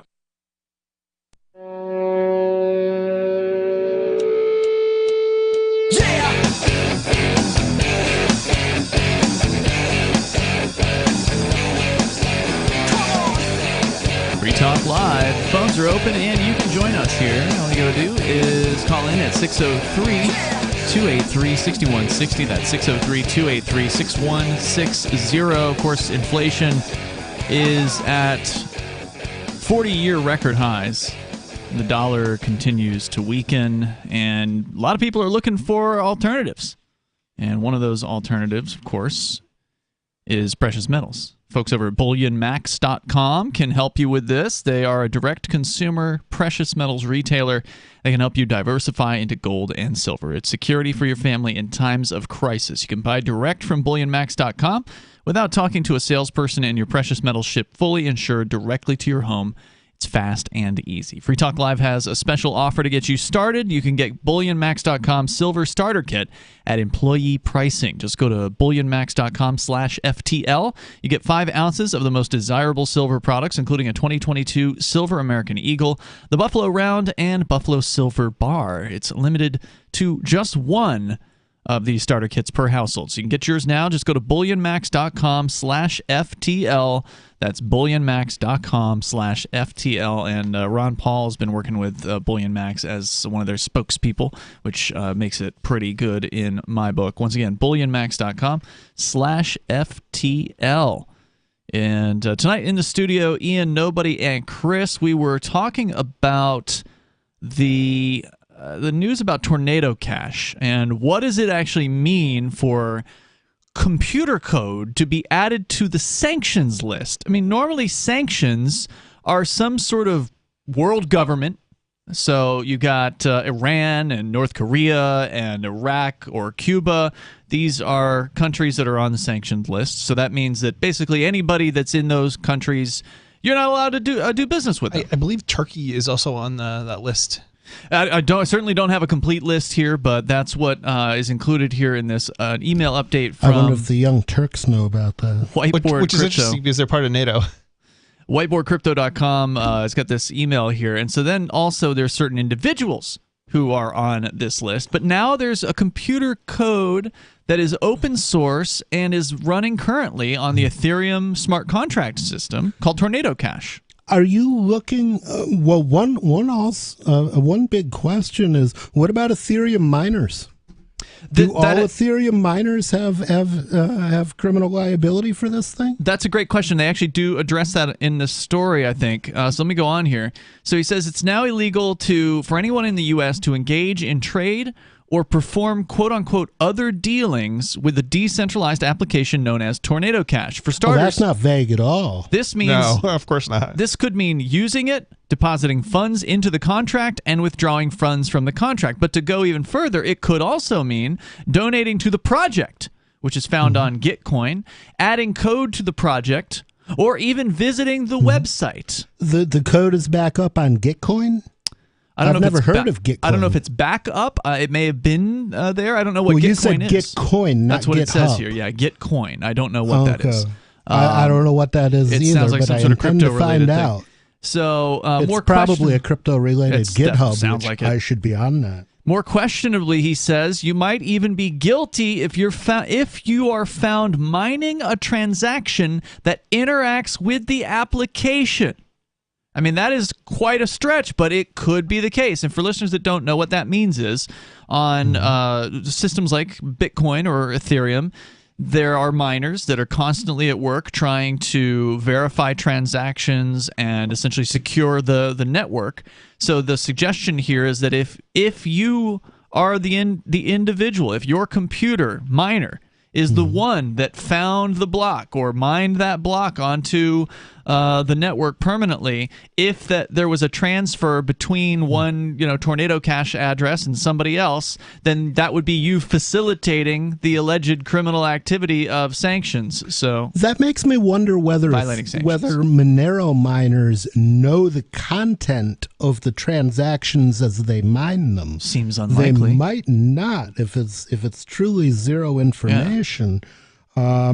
In which case, I don't know if that would protect them, but it's interesting. It would be hilarious if they forced us all onto Monero. Well, that's the thing. That seems like where they're going to go next. And actually, he does address Monero in this as well, because that was the big question when this came out earlier this week. Okay, they're going after Tornado Cash. What's to stop them from going after any other privacy-related system on the internet, whether it be Monero or Zcash or you fill in the blank? Yeah, usually they want to start with something that would make the average person go, ew. And that's why that's why they trotted out North Korea with these allegations. Right. But it's like, doesn't North Korea have a right to trade? Are North Koreans just supposed to starve to death? Apparently, that's what they believe. Yep. He says, I know you're thinking they can't block a decentralized application, right? Well, technically it is decentralized, so it's very difficult to take down. However, putting it on the sanctions list is going to have a ton of second-order consequences, and so now he's going to get into what those are. For starters, any tokens used on the platform must prevent usage if possible. So, as we discussed earlier this week, USDC is a stablecoin, as they call it, which means it's a crypto token backed by the US dollar. It's issued by a private company called Circle, which is based in the United States. So what happened earlier this week? Circle went into their system, their smart contract that they absolutely can administer because it's a centralized company. It's their code. They run the thing. And they blocked out, I don't know how many, a dozen or whatever, maybe more addresses that were associated with Tornado Cash, and they froze all of the USDC in those accounts. Those people cannot touch their money, even though they may not have been doing anything illegal. I've been thinking about how to get around this kind of thing. Don't use USDC. Well, don't use USDC, but or Tether. Avoid stablecoins. It would be interesting to have little servers running on Raspberry Pis, which are just tiny little Linux boxes, and basically find like government buildings that have Wi-Fi and just plug them in. Make them unobtrusive and just plug them into an outlet and walk away. And what would that do? Well, basically, it could be sitting there mining or running a contract. But even if they physically locate it, they don't know who put it there. They may have surveillance footage. You're long gone. Surveillance footage might be available. Well, it might be, but of course, it may not. If you're smart, it may not have been you that actually put it there. Maybe you find a homeless guy and go, oh yeah, go into this government building and use the bathroom and plug this into the wall and walk away and I'll give you $10. So they got to locate this homeless guy, but if and when they locate him, does he know who you are? Not if you're smart. The number is 603-283-6160 if you want to join us here. So we'll talk about some of the other secondary and tertiary consequences here, like these centralized stablecoins blocking people out, preventing them from even using their accounts. The number is 603-283-6160. There is a decentralized stablecoin these days that's been around for a few years called DAI, but they made the mistake of backing their supposedly decentralized stablecoin with USDC. They need to die. Yeah. Supposedly they're taking a vote this week to change that and back it with other things. But what a mistake. More coming up. Free Talk Live's video archives have been on LBRY for years. LBRY is an uncensorable, decentralized, blockchain-based media sharing protocol, and we're big fans of it here on Free Talk Live. In 2020, LBRY launched Odysee, a video sharing website to compete with YouTube, and it's really taking off, now with over 1 million channels, many of whom are disaffected YouTube creators. During YouTube's crackdown for not towing the government line on COVID, the Free Talk Live YouTube channel started receiving strikes and could be completely taken down at any moment. Thankfully, Odysee started offering live streaming, so we're now streaming live every night and posting our video archives permanently to Odysee. You can watch live or anytime on our Odysee channel by visiting video.freetalklive.com. If you want to go all in, download the desktop app at lbry.com, and then every video archive you watch, you'll help seed and keep it online forever. At minimum, we ask you visit video.freetalklive.com and follow us on Odysee today. video.freetalklive.com. From Feature Story News in Washington, I'm Nick Harper. The FBI took 11 sets of classified documents from Donald Trump's Florida home, according to several U.S. media outlets who've reviewed the warrant. Authorities searched the property, reportedly as part of an investigation into potential crimes associated with violations of the Espionage Act. Material recovered by the FBI allegedly also included documents which are only allowed to be viewed in secure government facilities, and other documents marked as top secret. A man has been arrested after the author Salman Rushdie was stabbed at a public appearance in New York. Iran has a long-term reward offered for anyone who kills the author after accusing him of blasphemy. FSN's Sarah Walton reports from New York. Salman Rushdie was being introduced on stage at the Chautauqua Institution in western New York State on Friday morning when a man rushed the stage. The author was stabbed in the neck and was initially treated at the scene before being taken to hospital by helicopter. The interviewer from the event was also slightly injured. New York State police say a male suspect was immediately taken into custody. Rushdie's book, The Satanic Verses, was banned in Iran in the 1980s, with many Muslims considering it to be blasphemous. It led to him receiving death threats, with Iran offering a $3 million reward for anyone who kills the writer. Sarah Walton, New York. American actress Anne Heche has died as a result of injuries suffered in a car crash in Los Angeles a week ago. She was 53 years old, as FSN's US correspondent Ira Spitzer reports. Anne Heche began her career in television soap operas before moving over to the big screen and starring in films including Donnie Brasco, Catfight, and Men in Trees. According to the media outlet TMZ, Los Angeles police say she was under the influence of cocaine and possibly other substances when she crashed into two cars and finally a house, causing a fire. Heche went into a coma as a result of the injuries suffered in the crash and never recovered. Drought status has been declared across more than half of England. The country is experiencing a prolonged dry spell combined with record temperatures. FSN's Chris Jones has more details from London. It's been the driest summer in 50 years, weather experts say, and because of that, the government has moved 8 of the 14 areas in England into drought status. Some hosepipe bans were already in place in some of those areas, but for those that did not have any restrictions, it's likely they will now be introduced. There could be extra restrictions as well to help protect wildlife, for example. Water Minister Steve Double says the UK is better prepared than ever for a drought and will take further action if needed. Scientists, though, say only exceptional rainfall will bring water resources back to normal before the start of 2023. From Bureaus Worldwide, this is FSN. We're still not sure why you'd want to watch, but our video feed is streaming nightly for free at cam.freetalklive.com.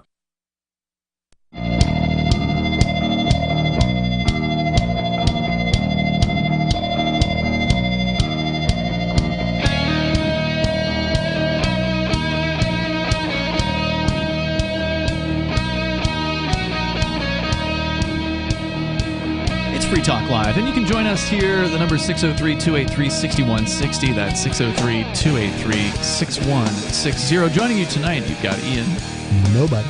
And Chris. And also, Freedom's Phoenix is your source for all news, economic news, government overreach, insane government spending, and more. You can get today's headlines all in one place, and from a fresh libertarian perspective, you can find that and more at freedomsphoenix.com. That's freedoms with an S. Phoenix.com. As we continue here, we will dig in a little bit deeper into the Tornado Cash situation. Then Chris has a story about Pornhub being banned a second time from credit card providers. Yeah, it has to do with advertising, selling advertising. Yeah, we'll talk about it coming up here in a bit. Go away, silly British Knigget, or I will taunt you a second time. We go first, though, to Sarah in New Mexico. You're on Free Talk Live. Go ahead, Sarah. Oh, God. Oh, yes. What I've been told is that, our state has always been the Sioux state, from what I've been hearing. And Sioux state? The Sioux state? Sioux. S-U-E. Sioux state. Like they sue people? Are they litigious? Yeah, very, very, very litigious state. And I have seen many law offices around downtown, and I've also seen many lawyer commercials, and I'm trying to figure out why this is so. And what's interesting? People like money and they don't like to work. So if you can use the court system to scam everybody else out of your money, you don't have to work. As a matter of fact, that would be a great way for if you don't have any other skills, that would be a great way for you to spend your time. Go fall down in a bank. I hate banks. There was, of course, a very popular television series called Better Call Saul that is focused there in New Mexico. But I don't know, Sarah, is there any evidence that New Mexico is more litigious than other states? Because it seems like the United States is a particularly litigious society in general. Well, when you stop caring about people, you don't mind using force against them.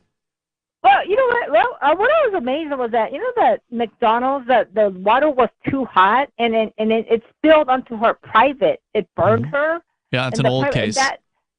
And it's not as crazy as it sounds like, because that particular coffee, I had a lawyer that say, that's a really bad example for you to use, because they actually had it like 20 degrees above the near boiling that they usually keep coffee at. So it did a significant amount more damage to this poor person than it would have done under normal circumstances. But go ahead. Well, Amy, that was from Albuquerque, believe it or not. And the lady, the food, people got so upset with her that she had to move out of Albuquerque. Oh, wow. So that is the example of the Sioux happiness of this place.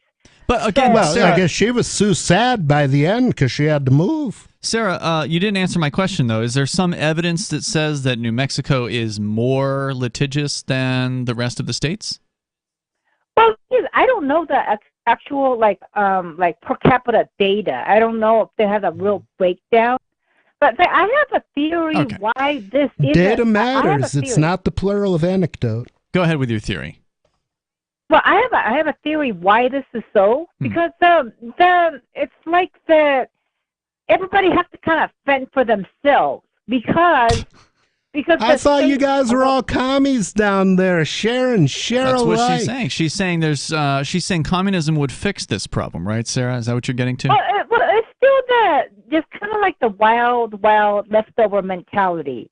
In other words, the laws are not going to protect you. In other words, if you get run over by a red light violator, you have to sue them yourself. You have to get a lawyer and get money out of them, because the state or the city is not going to protect you against speeders or red light violators or or anybody else. I mean, that's actually a lot better for the poor bastard who got run over, because what they'll do in a lot of states is, oh, you ran this guy over. Okay, well, we're going to take $100,000 from you. The guy you ran over, he doesn't get a dime, but we're going to jack you. Yeah. Okay, but, you know, if I got ran over, I'd want that money myself.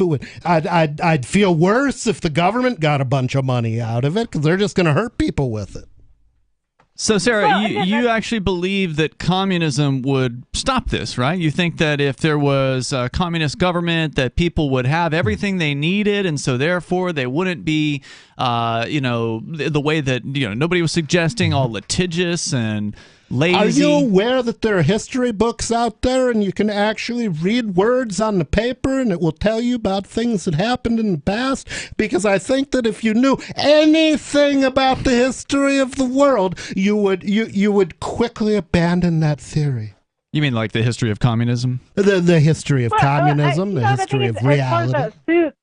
Well, I didn't understand the communism part of it. I mean, we do have form of communism, like you said. Our state gets the most government assistance because of our poverty, more people on disability, Medicaid, food stamps, and whatnot also.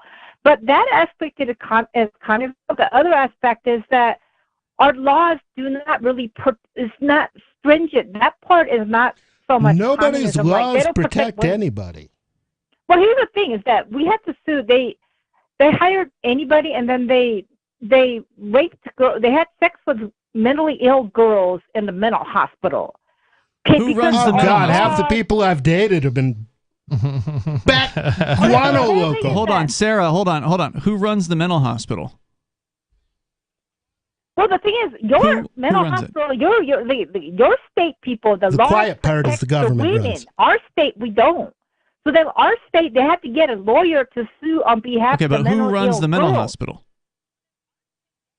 Well, it's run differently. Your state, they would. You're not going to answer that question, are you? We're going to hold your feet to the fire. Can you answer the question? Yeah, well, government officials. I mean, so you're saying that the government mental hospital is raping and molesting its own patients? No, who hasn't been raped by the government a couple of times? Wait, hold up. They were negligent in hiring anybody, like janitors or idiots. They just hired anybody onto the staff. And these are the people you want to run everything. And you know why they're negligent? Because when they screw up, you pay. And there's no consequences for them. That's true. Thank you, Sarah, for the call tonight. The number here is 603-283-6160. That's 603-283-6160. We're talking about some of the consequences of the Tornado Cash the ban, basically, the sanctioning of Tornado Cash, which is an Ethereum mixer that is, as was pointed out earlier, just a code that exists on the internet. There's no corporation involved here. There's no individual who's running this thing. But yet the federal government's going to start targeting people who interact with this smart contract, apparently. At least that seems to be the intention. They are now targeting the people who apparently programmed the smart contract, with the Netherlands arresting somebody this week.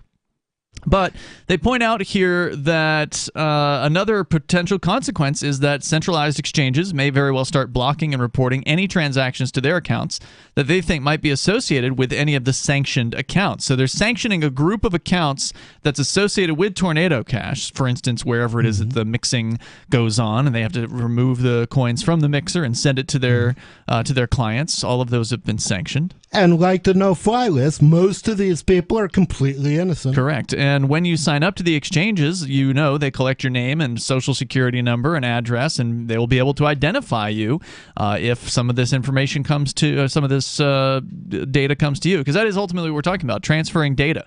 That's what these contracts do. That's what cryptocurrency is. It's bits, it's bytes being moved around from point to point on the internet.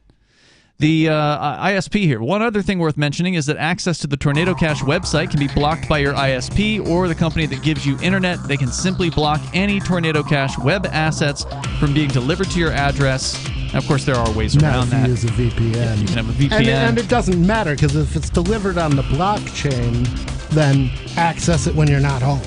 The number 603-283-6160. You can join us here and share your thoughts. Bring up whatever's on your mind. This is Free Talk Live. This is Michael Dean from the Freedom Fiends. I've run websites since 1996 and have used over a dozen web hosts in that time.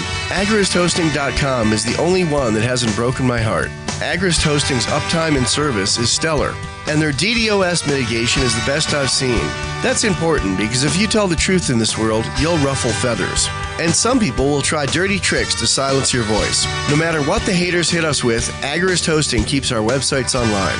If you have a mission-critical commercial presence or a world-changing activism site, you cannot tolerate any skullduggery. So go with AgristHosting.com. Have a WordPress or blog site, but you're not satisfied with performance or uptime? Or just want raw hosting? Want to pay with Bitcoin? Agrist Hosting specializes in high-performance hosting with personalized service. Go to AgristHosting.com and click on the button that says Get Hosted. That's AgristHosting.com.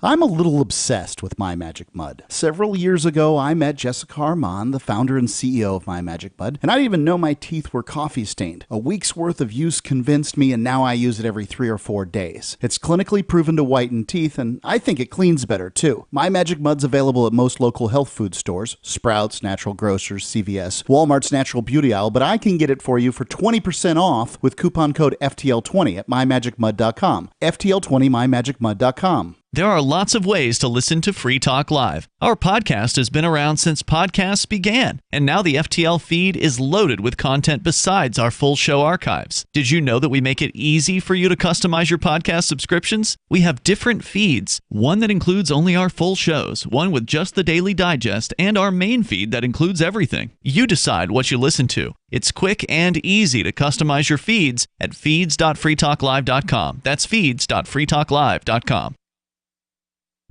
What if you found a $20 bill on the supermarket floor? I'm Holland Cook with Inflation Hacks. You could save at least that much by buying in bulk, but not everything. AARP recommends stocking up on bread, which freezes well. Canned fruits and veggies and salmon and tuna are easy to store and have a long shelf life, as does pasta and peanut butter. And stock up when you spot a great deal on toilet paper, paper towels, tissues, and napkins, and plastic wrap, plastic storage bags, and garbage bags. Worst foods to buy in bulk?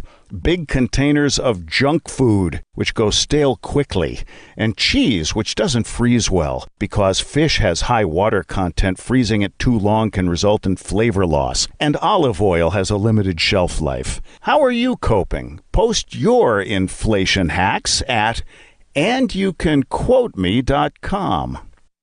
What if you want to hear the latest episode of Free Talk Live, but all you have is your phone, you forgot to download our archive, and you have no data connection? You can call our Listen line at 641-793-0191. That's a long-distance number, so you may incur charges. If not, listen as long as you want. 641-793-0191. The Free Talk Live Listen line, 641-793-0191. There are basically 2 types of advertising, direct response and branding. Radio's great for direct response with its low cost to listener ratio, but audio can't be beat for branding, which is a longer-term endeavor. You want to be the first thing that someone thinks of when they think about your product or service. If you have a local business that you want kept top of mind in your community, call the station. If you need national reach, Free Talk Live's got around 200 radio stations, millions of monthly listening sessions, can suit all budgets, and if we don't think we're right for you, we'll tell you. Email me, mark@freetalklive.com. You can help spread the ideas of liberty with our Patreon for just $5 per month at amps.freetalklive.com.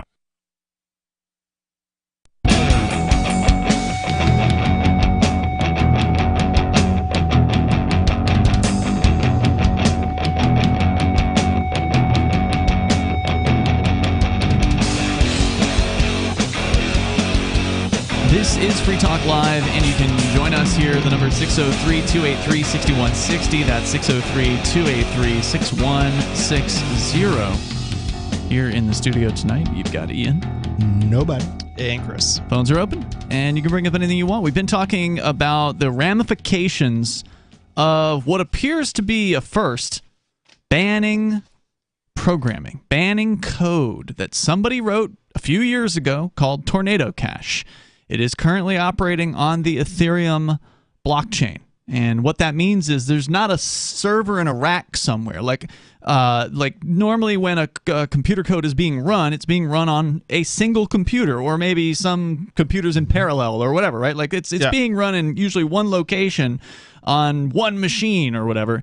But in the case of Ethereum, the whole concept of the Ethereum crypto is not just that it's like Bitcoin where it's being used as money. Ethereum is a programming system. Essentially, it is a distributed computing system that people can upload code to, and the crypto, the Ethereum tokens or the Ethereum cryptocurrency is used as the gas, if you will, the money that sort of makes the system go. Basically, you have to pay for every line of code that you want to be run.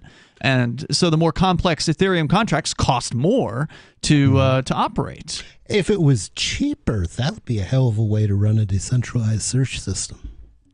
If Ethereum was cheaper, you mean? Yeah. Yeah, Ethereum's really expensive. The last I looked at some of the statistics on it, well, of course, now that the prices of everything have gone down, it's probably a little cheaper to use it. But well, and of course, the other thing is you could just take the same software and spin up your own blockchain. Sure. Well, there is Ethereum Classic already. Yeah. There is that. And there are other blockchains that have taken the Ethereum virtual machine, as they called it, and they put that on their blockchains, which are supposedly more efficient and faster. And I don't know which one is the market choice or anything like that at the moment. But there are a bunch of them out there, including, I believe, Bitcoin Cash is now doing something in that area. So we've been talking about some of the ramifications, which are that they're essentially telling people if you interact with this Tornado Cash and you're a quote-unquote U.S. person, that you could go to prison. And that I'm not an us person. I'm a them person. And that leads to the question of, well, what if you're just simply mining the Ethereum blockchain and that a prohibited transaction goes through your computer during the process of mining? Does that mean that you're now assisting in quote-unquote money laundering in that case? Working in a code mine going down. Does that constitute knowing or should have known? Well, that's the thing. Like, they're alleging that this programmer, who they've now arrested in the Netherlands, and they're apparently charging him in the Netherlands, so there's no talk about him being extradited at this time, but they're going after people. He's all right with the usual amount of dated. Yeah, they're going after people, and they're saying, well, you made something that people used criminally. So they're not saying that he per se even knew that. They're going after him anyway. And it's not even used. Henry Ford's like lucky he's dead. And Alexander Graham Bell. How many people arranged for a murder over the telephone and then drove a car to commit it? Yep. Yeah, it's some small percentage of people used illegally, right? It's not even just a minority. Right. Yeah, so that's what they're doing right minorities. now. And it brings up another question about Monero, and we touched on this briefly earlier, but the last point here they make on the Whiteboard Crypto release about this is, what does this mean for Monero? If the United States government can add a DApp, meaning decentralized application, to the sanctions list, then they can definitely add a coin.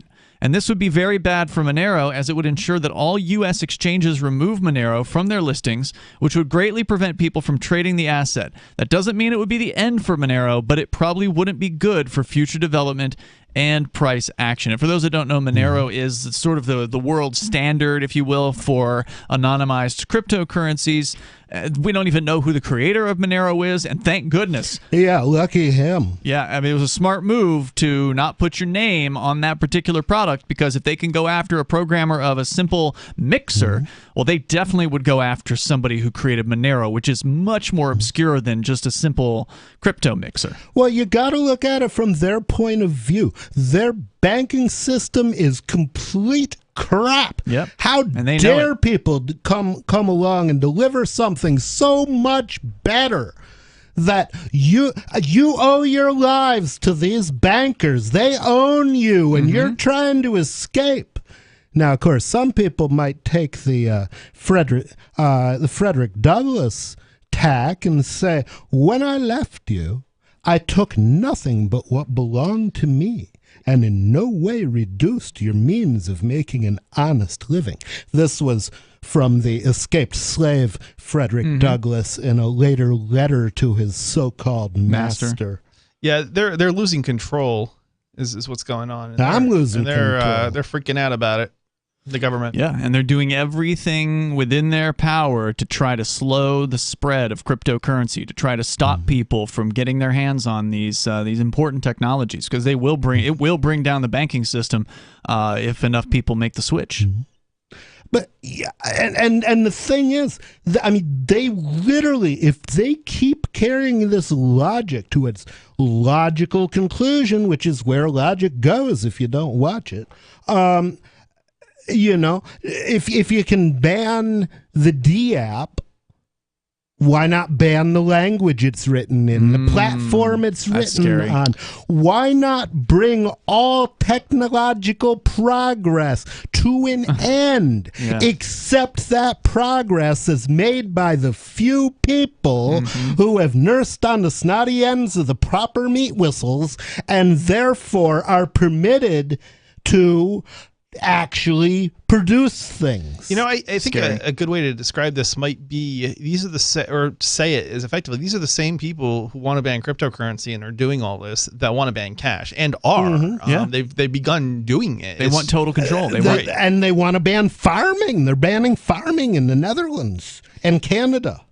Let's go to Rob. He's in Vermont. All Rob, production must end. You're on Free Talk Live. Go ahead. Hey, so have you guys been, or did you follow the case of the state of New Hampshire versus Vladimir Zukovsky at all? No, I did hear about this. Isn't that the president of the Ukraine? No, but this guy is apparently from somewhere in Eastern Europe. But from the name, he'd have to be. This guy from Russia, or have just terribly cruel parents. He was. What was he charged with? He was recently found not guilty by a jury, and apparently the governor of the state of New Hampshire is upset about it, and he's been lambasting the jury process, I guess, publicly.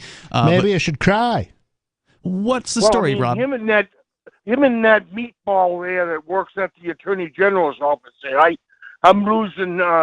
You know, I can't remember his name, but they went ahead and made comments about the decision that the jury made. I mean, I watched this trial on WMUR.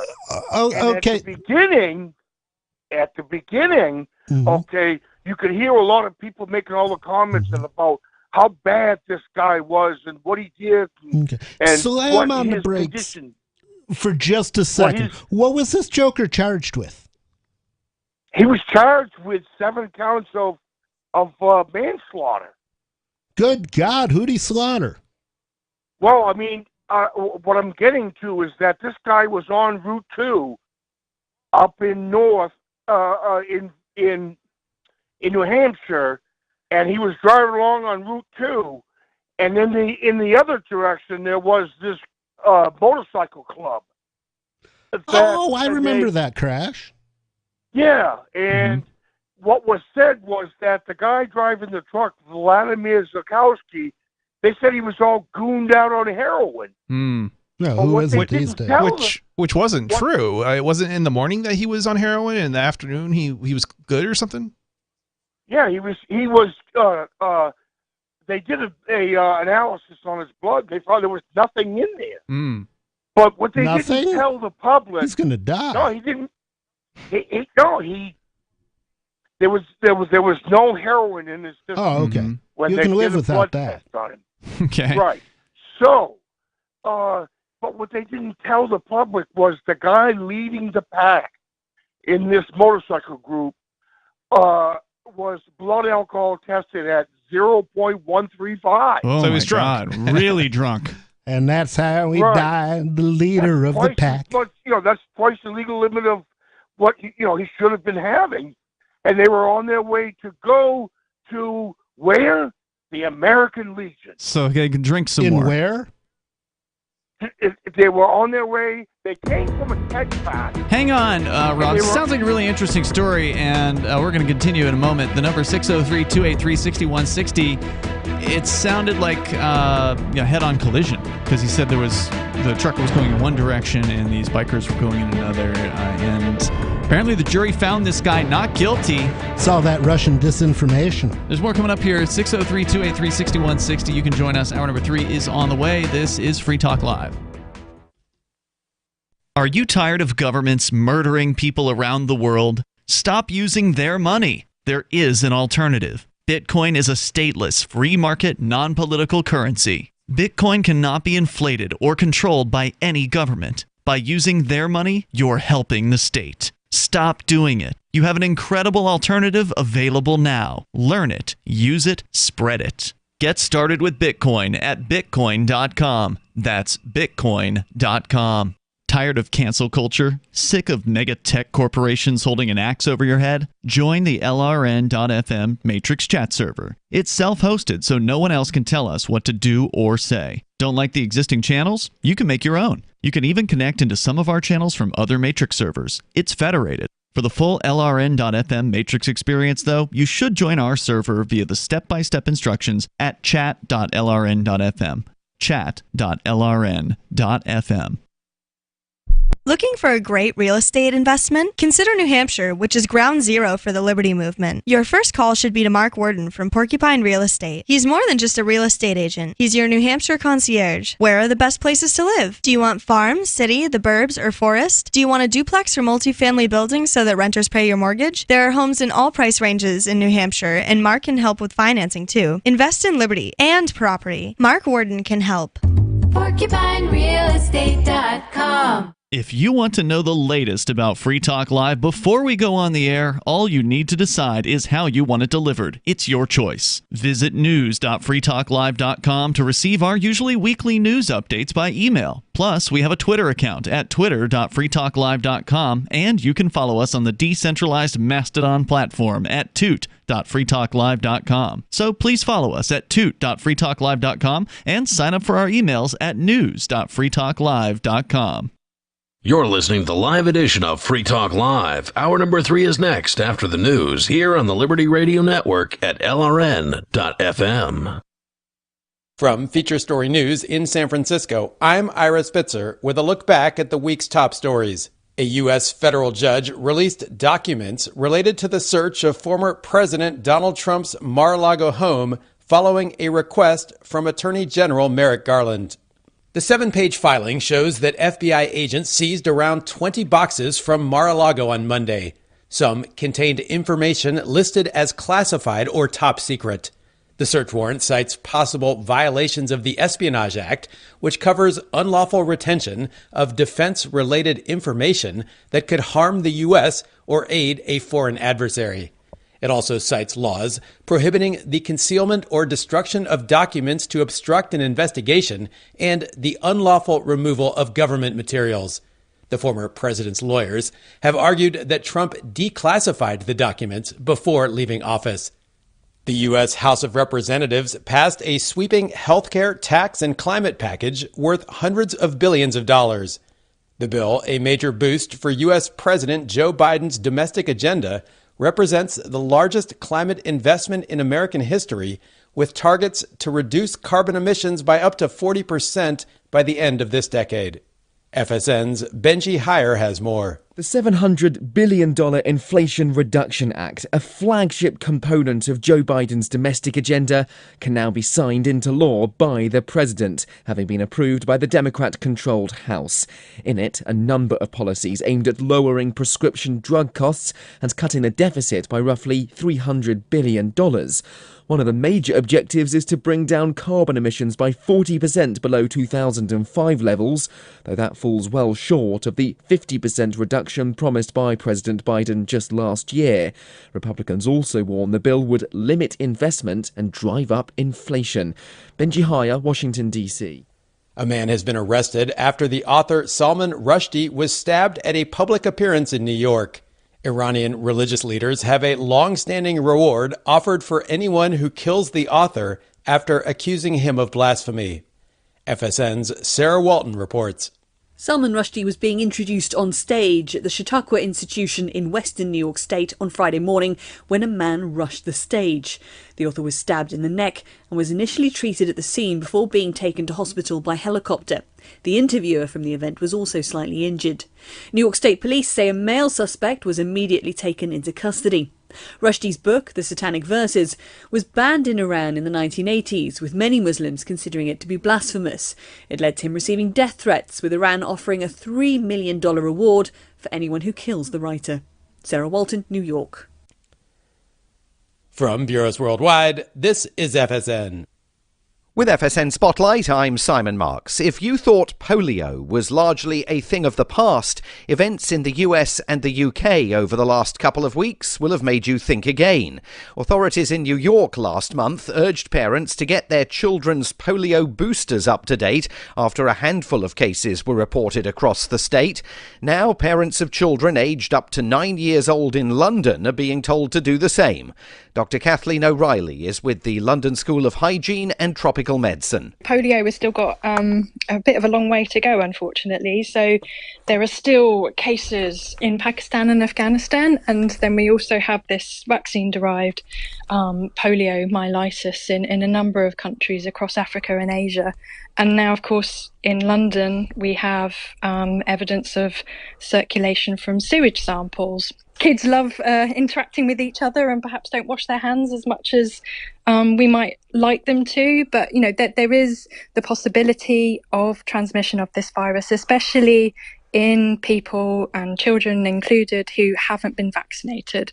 So now it's a real need to vaccinate to protect the community. Polio vaccination rates in developed countries have plunged amid a widespread belief that the disease that was once the scourge of Western cities has been largely eradicated.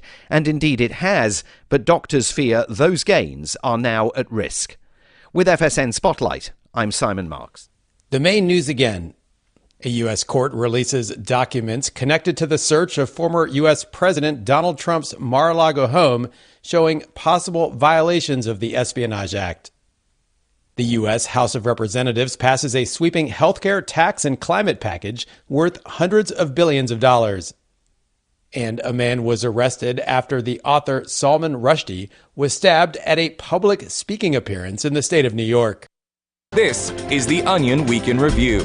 A report released this week by the Brookings Institution found that the U.S. currently has enough chairs and that there is no urgent need to produce any new ones for the time being. Researchers confirmed through overwhelming evidence that there is absolutely no shortage of chairs, citing in their findings the sheer number of armchairs, folding chairs, bar stools, Adirondack chairs, swivel chairs, lazy boys, and rocking chairs already in existence. Our research shows that even in a place where there seems not to be enough chairs, a quick investigation will find 1 or 2 chairs just over in the next room. Basically, as far as chairs go, I'd like to reiterate that we have a very good number of them and could just use those. And in this week's local news, the guy in front of you is ordering for an entire construction crew. In other news, a local police department reduces costs by using the same evidence for every investigation. Voters are clamoring to hear if a female political candidate is a mother first, and a whitewater rafting trip in which a friend drowned is still pretty fun. This is the Onion News Network.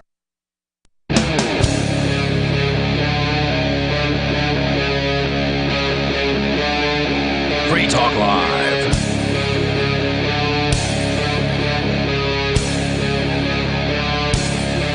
It is Free Talk Live, and you can join us here. The number is 603-283-6160. That's 603-283-6160. Kicking off the third hour of the show. Here in the studio tonight, it's Ian. Nobody and Chris. ever reminding you that nobody knows how to live your life better than you do, and nobody should be making your decisions for you. Indeed. And you can decide to call us at 603-283-6160. That's what Rob in Vermont did. He's talking about a trial that recently wrapped up here in New Hampshire where a truck driver from, I guess, Eastern Europe was in an accident involving several members of a motorcycle club. And what was it, 7 people died? Rob? Yeah, 7 people. Yeah, 7 people died out of the club. But what they didn't tell the public was that club came from a keg party. Okay, and everyone was all drinking. Drunk as a cooter brown. And you said that the leader of the motorcycle club had roughly double the legal limit of alcohol. I mean, that is pretty drunk. Right. And so they could, they determined that the guy driving the pickup was not impaired. Okay. But they did prove that all the guys driving them bikes, they were all impaired. So this wasn't he wasn't a trucker as in like a big rig. He was just driving a pickup truck. No. He was driving a pickup truck and he was pulling a In trailer. this case, it was a knockdown truck. Right, and it was said that he was swerving all over the road, which in fact he wasn't. But the thing that's troubling about all of this, or a lot of different things, I should say, is that the guy was found not guilty, but yet right after that trial, they took and he was detained by ICE. Oh yeah, I heard That's about cold. that. I heard. Yes, it was pretty terrible. They're trying to extradite him from the U.S. or something, or basically Well, say you're here deport him? illegally. Well, I mean, because he had another previous charge in another state, I guess. They can't send him back because he's a full American now. Oh. He got all of his walking papers or whatever you want to call it, but I don't know why how they could detain him if he's, already gone If he's a legal resident, yeah. Yeah. So exactly. what does our master, our Lord and Savior Sununu, what exactly did he say about this? Do you have any direct quotes? I don't have the direct quotes in front of me, but he said that both him and the Attorney General dressed down the jury, saying that they got it wrong, and that this was a tragedy. And that, did these idiots even sit through the whole trial? Probably not. No, I don't believe so. They didn't make the case. Yeah. They didn't prove their case beyond a reasonable doubt and get a conviction. In fact, their case was so piss poor, they didn't even get a hung jury. 100% of the jurors voted not guilty, and they set this guy supposedly free, and then ICE comes and snatches him up. It's you awful. got to have a bad case if the jury's so upset they hang themselves. Well, I mean, a couple other things too is that, what's this? What if if another trial comes up, what are people going to think about wanting to be a jury member? Mm-hmm. Mm-hmm. And then also, to me, in my opinion, if they had to televise that trial, they would have found him guilty. Why? Why do you think that? That's what I believe. Well, because the people that are in power over New Hampshire are corrupt.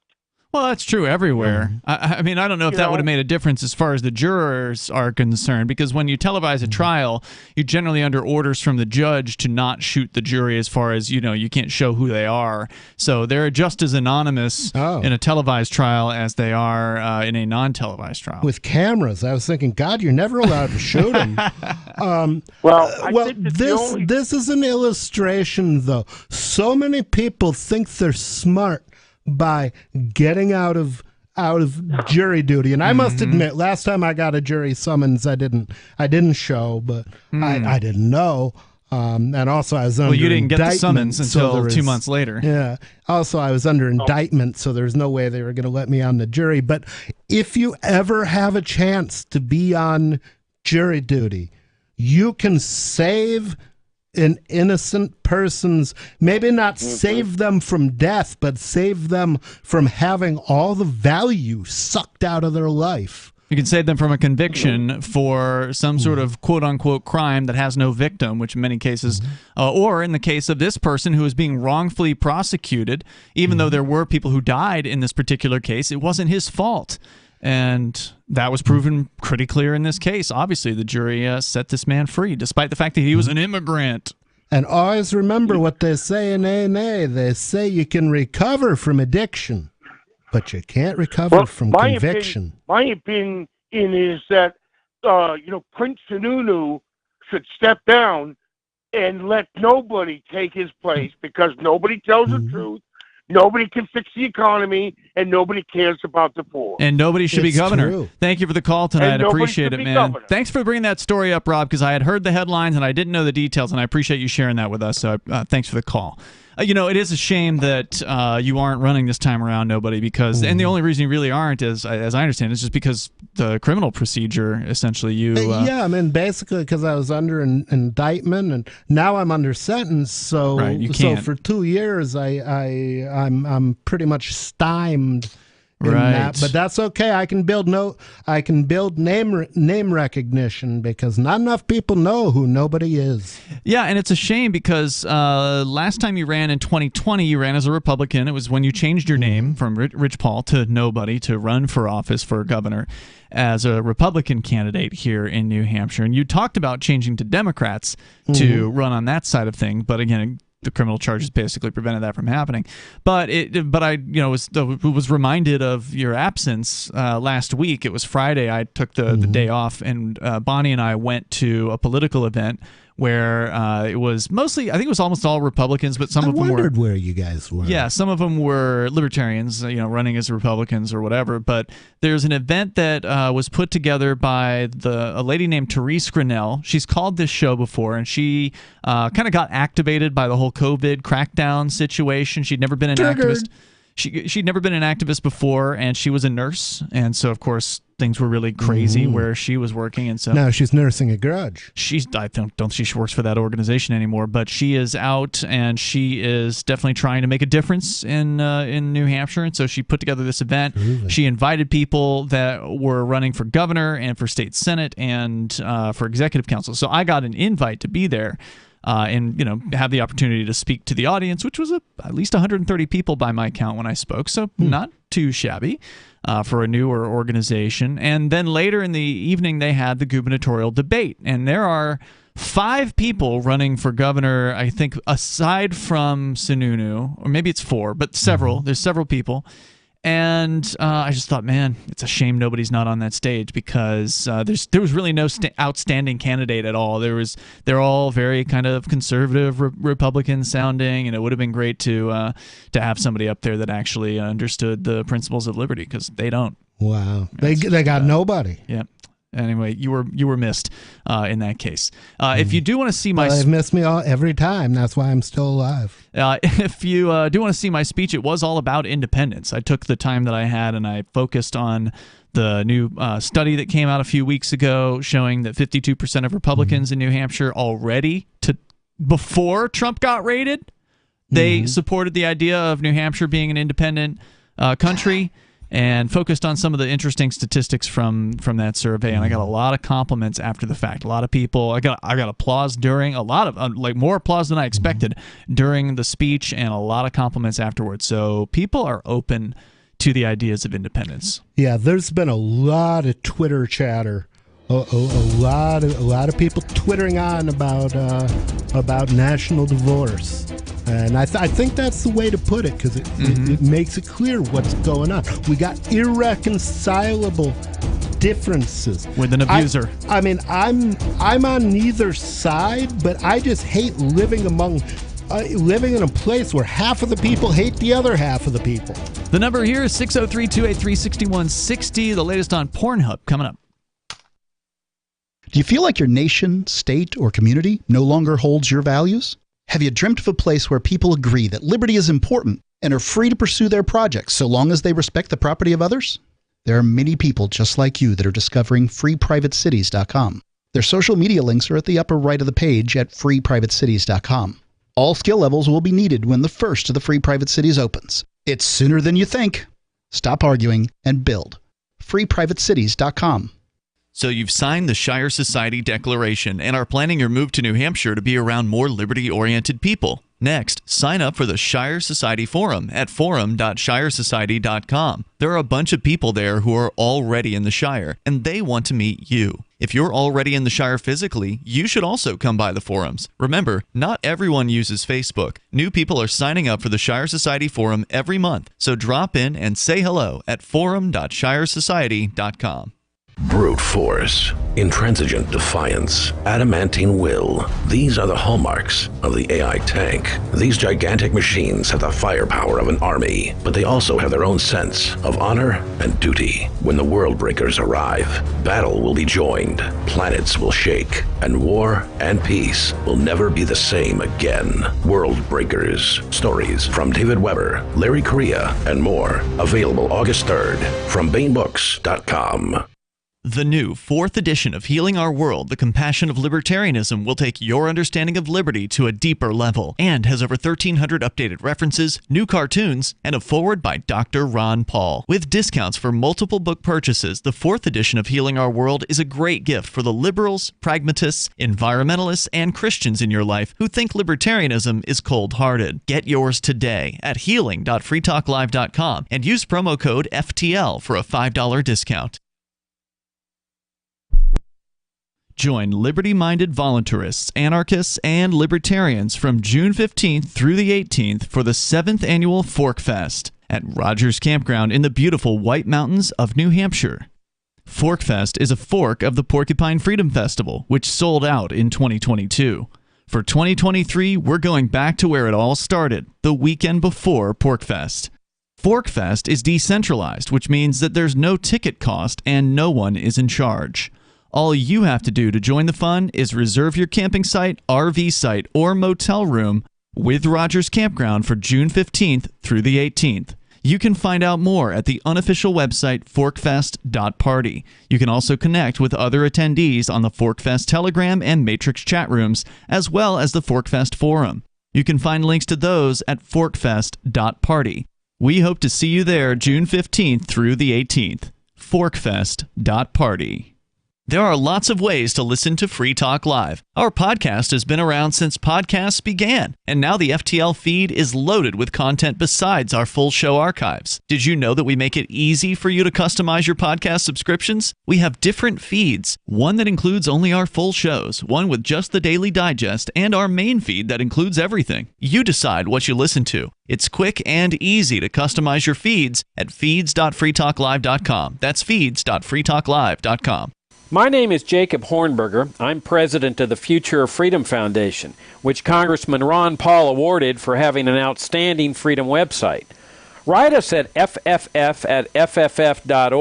and we'll send you a free 3-month subscription to our monthly journal of libertarian essays and our booklet, Economic Liberty in the Constitution, which George Mason University economics professor Walter Williams praised in a recent column. That's fff@fff.org.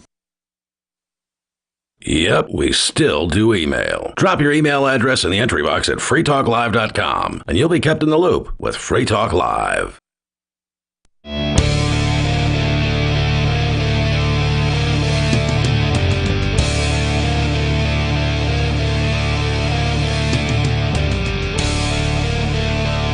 It's Free Talk Live. The phones are open, and you can join us here. The number is 603-283-6160. Whether you want to talk about the corruption of government, which of course is always corrupt because that's what the way it is. They're centralized monopolies over power and violence, and no one should be surprised when there's rampant, vile people attracted to those jobs. Tonight, it's Ian.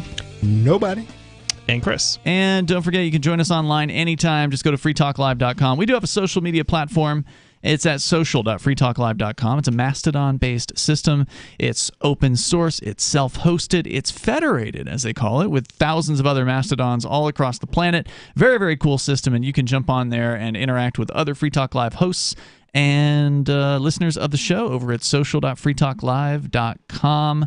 Free Talk Live, of course, wants to thank listeners like Shooty, who is a Free Talk Live supporter of the AMPS program. Shooty is silver level, which means that he's doing what we ask, which is $5 a month to help us advertise, market, promote, and support Free Talk Live. And you can be like Shooty just by going to amps.freetalklive.com and get signed up there. It's our Patreon. You can do it with credit card, debit card, PayPal, your choice. And you get some cool benefits for doing that. So thank you, Shooty, and thanks to everybody who would join over at amps.freetalklive.com, amps.freetalklive.com. Chris, Pornhub. They're back in the news. This is one of the world's largest porn websites out there, and they were in the news a couple, maybe 2 or 3 years ago for basically being cut off from credit card processing services by companies like MasterCard and Visa at the time because, well, there's this whole thing with these bankers that basically they don't want to do business with sex shops. They don't want to do business with porn producers and anybody who's connected with the sex trade or the sex industry in some way. They just have a real tough time getting banking services. Yeah, there's. Well, they must be miserable human beings if, like, the thought of anybody getting off anywhere just drives them mad. Yeah, there is. I think it's a right-wing organization, but I'm not 100% sure. So there's it seems like the left is also there's a left-wing extremist group that I think would also are also against porn, basically. Porn is the one area where the religious nuts and the feminist nuts agree. Yeah, these are basically the same people, I believe, who were going after homosexuality and things of that nature back in the day, and now they're going after entities like Pornhub and using what we say is FUD, or fear, uncertainty, doubt, to target entities that are in the porn business, basically. Yeah. And in this particular case, they basically, the New York Times did an expose, I think is how they phrase it, on basically the fact that there is what they're calling child porn on Pornhub. And are we talking about years ago or this just is now? Years ago, right? Okay. Or I don't know if it was years ago, but it was it's not that long ago. Years, it was 2 or 3 years or something. It might have been within the past year or two, but yeah. And anyway, actually, what I read was there were actually some people who were abused, and films of their abuse was put online. Yeah, so that is particularly insidious. That's nasty. So there's no doubt that there's probably.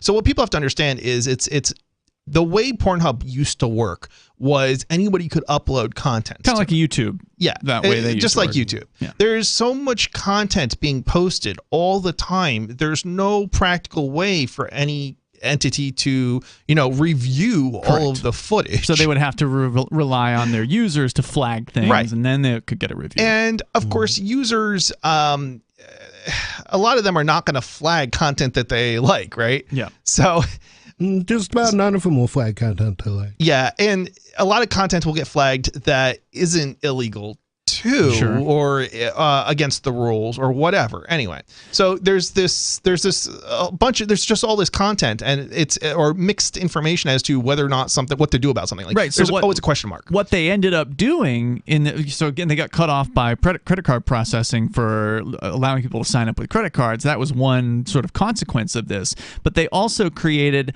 a new system to where they wouldn't allow anybody to just sign up and just start, throw an email in and start uploading videos. So they started doing Know Your Customer, basically, and requiring identification from everybody that was uploading videos. I believe it was even more than that. Okay. But yes, basically, in order to upload, you had to prove who you were and had a validated stuff, account or something. Yeah. And I think that also meant they deactivated all the accounts that wouldn't validate. They deleted 80%, I believe it was, of their content of the content on Pornhub in order to, appease, these Christian fundamental, nutters or whatever.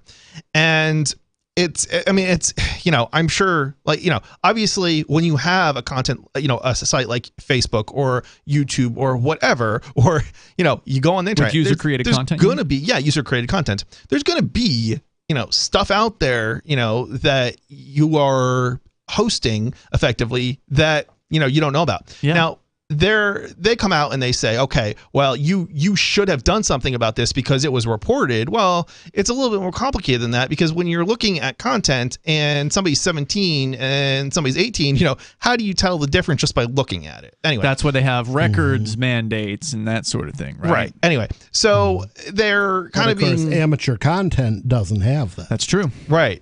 So anyway, so they cut that off. Well, now that's not good enough, right? Like, deleting 80% of the content on your platform is not good. Nothing will be good enough until, porn goes away, basically, until for these people, right? If somebody's popping a rod, you're doing something wrong. Right. So anyway, so there was they're taking, and of course they use cases that are the most how do I say this? They're at the egregious. Probably at the more or something as the more egregious end of the spectrum to enrage us as the public reading these types of stories. And so in this case, it apparently involved apparently a boyfriend filmed some sort of sexual interaction with a 13-year-old. I don't know if the boyfriend was. Oh boy. The boyfriend might have been underage too at the time. Anyway, point is, it ended up on Pornhub.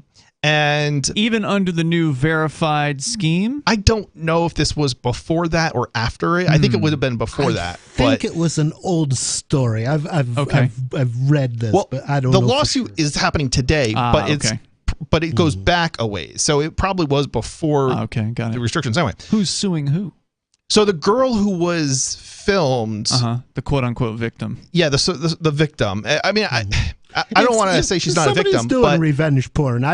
I would say that creates a victim. Well, we don't know. Was it revenge porn, or did she consent to? It doesn't say that in this story anywhere I've read. So I don't know. It may have been like consensual. I mean, again, nobody under 18 or whatever in these people's eyes can consent. Therefore, it was somehow in New Hampshire abusive, and many other states, you can legally consent to sex at 16 and 17, but again, you can't consent to have it recording. I'm talking about these people. These people's definition is going to be 18 or 21 or something like that, right? So their definition, they can't consent, right? Legally, maybe you can at 16 in New Hampshire. In other states, it's different depending on the state. But not to being recorded. That's the point. It's like you can consent to sex. Even though they were minors and did the recording themselves, they can't consent to. Yeah, even if you film yourself as a minor, it's illegal. They'll prosecute you for that. They consider it non-consensual, which is crazy. But. Yeah, there's more coming up here. The number is 603-283-6160, and we'll see how this all ties into the payment system coming up as well, right? Yeah. It's Free Talk Live. As inflation surpasses another 40-year high, the U.S. dollar continues to weaken. Savvy investors are diversifying into gold and silver, and you can also own the most stable assets in recorded history with BullionMax.com. BullionMax.com is a direct-to-consumer precious metals retailer who can help you diversify into gold and silver. It's security for your family in times of crisis. Buy direct from BullionMax.com without talking to a salesperson, and your precious metals ship fully insured directly to your home. It's fast and easy. Free Talk Live has a special offer to get you started. Get BullionMax.com Silver Starter Kit at employee pricing. Just go to BullionMax.com/FTL. This kit includes 5 ounces of the most desirable silver products, including a 2022 Silver American Eagle, a Buffalo Round, and a Buffalo Silver Bar. This offer is limited to 1 per household, so get yours now. Go to BullionMax.com/FTL.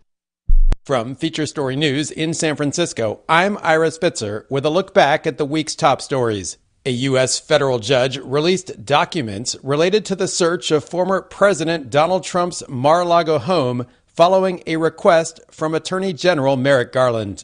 The 7-page filing shows that FBI agents seized around 20 boxes from Mar-a-Lago on Monday. Some contained information listed as classified or top secret. The search warrant cites possible violations of the Espionage Act, which covers unlawful retention of defense-related information that could harm the U.S. or aid a foreign adversary. It also cites laws prohibiting the concealment or destruction of documents to obstruct an investigation and the unlawful removal of government materials. The former president's lawyers have argued that Trump declassified the documents before leaving office. The U.S. House of Representatives passed a sweeping healthcare, tax, and climate package worth hundreds of billions of dollars. The bill, a major boost for U.S. President Joe Biden's domestic agenda, represents the largest climate investment in American history, with targets to reduce carbon emissions by up to 40% by the end of this decade. FSN's Benji Heyer has more. The $700 billion Inflation Reduction Act, a flagship component of Joe Biden's domestic agenda, can now be signed into law by the president, having been approved by the Democrat-controlled House. In it, a number of policies aimed at lowering prescription drug costs and cutting the deficit by roughly $300 billion. One of the major objectives is to bring down carbon emissions by 40% below 2005 levels, though that falls well short of the 50% reduction promised by President Biden just last year. Republicans also warn the bill would limit investment and drive up inflation. Benji Heyer, Washington, D.C. A man has been arrested after the author Salman Rushdie was stabbed at a public appearance in New York. Iranian religious leaders have a long-standing reward offered for anyone who kills the author after accusing him of blasphemy. FSN's Sarah Walton reports. Salman Rushdie was being introduced on stage at the Chautauqua Institution in western New York State on Friday morning when a man rushed the stage. The author was stabbed in the neck and was initially treated at the scene before being taken to hospital by helicopter. The interviewer from the event was also slightly injured. New York State police say a male suspect was immediately taken into custody. Rushdie's book, The Satanic Verses, was banned in Iran in the 1980s, with many Muslims considering it to be blasphemous. It led to him receiving death threats, with Iran offering a $3 million reward for anyone who kills the writer. Sarah Walton, New York. From Bureaus Worldwide, this is FSN. Got Telegram? You can follow our channel there and discuss show prep with other listeners at telegram.freetalklive.com.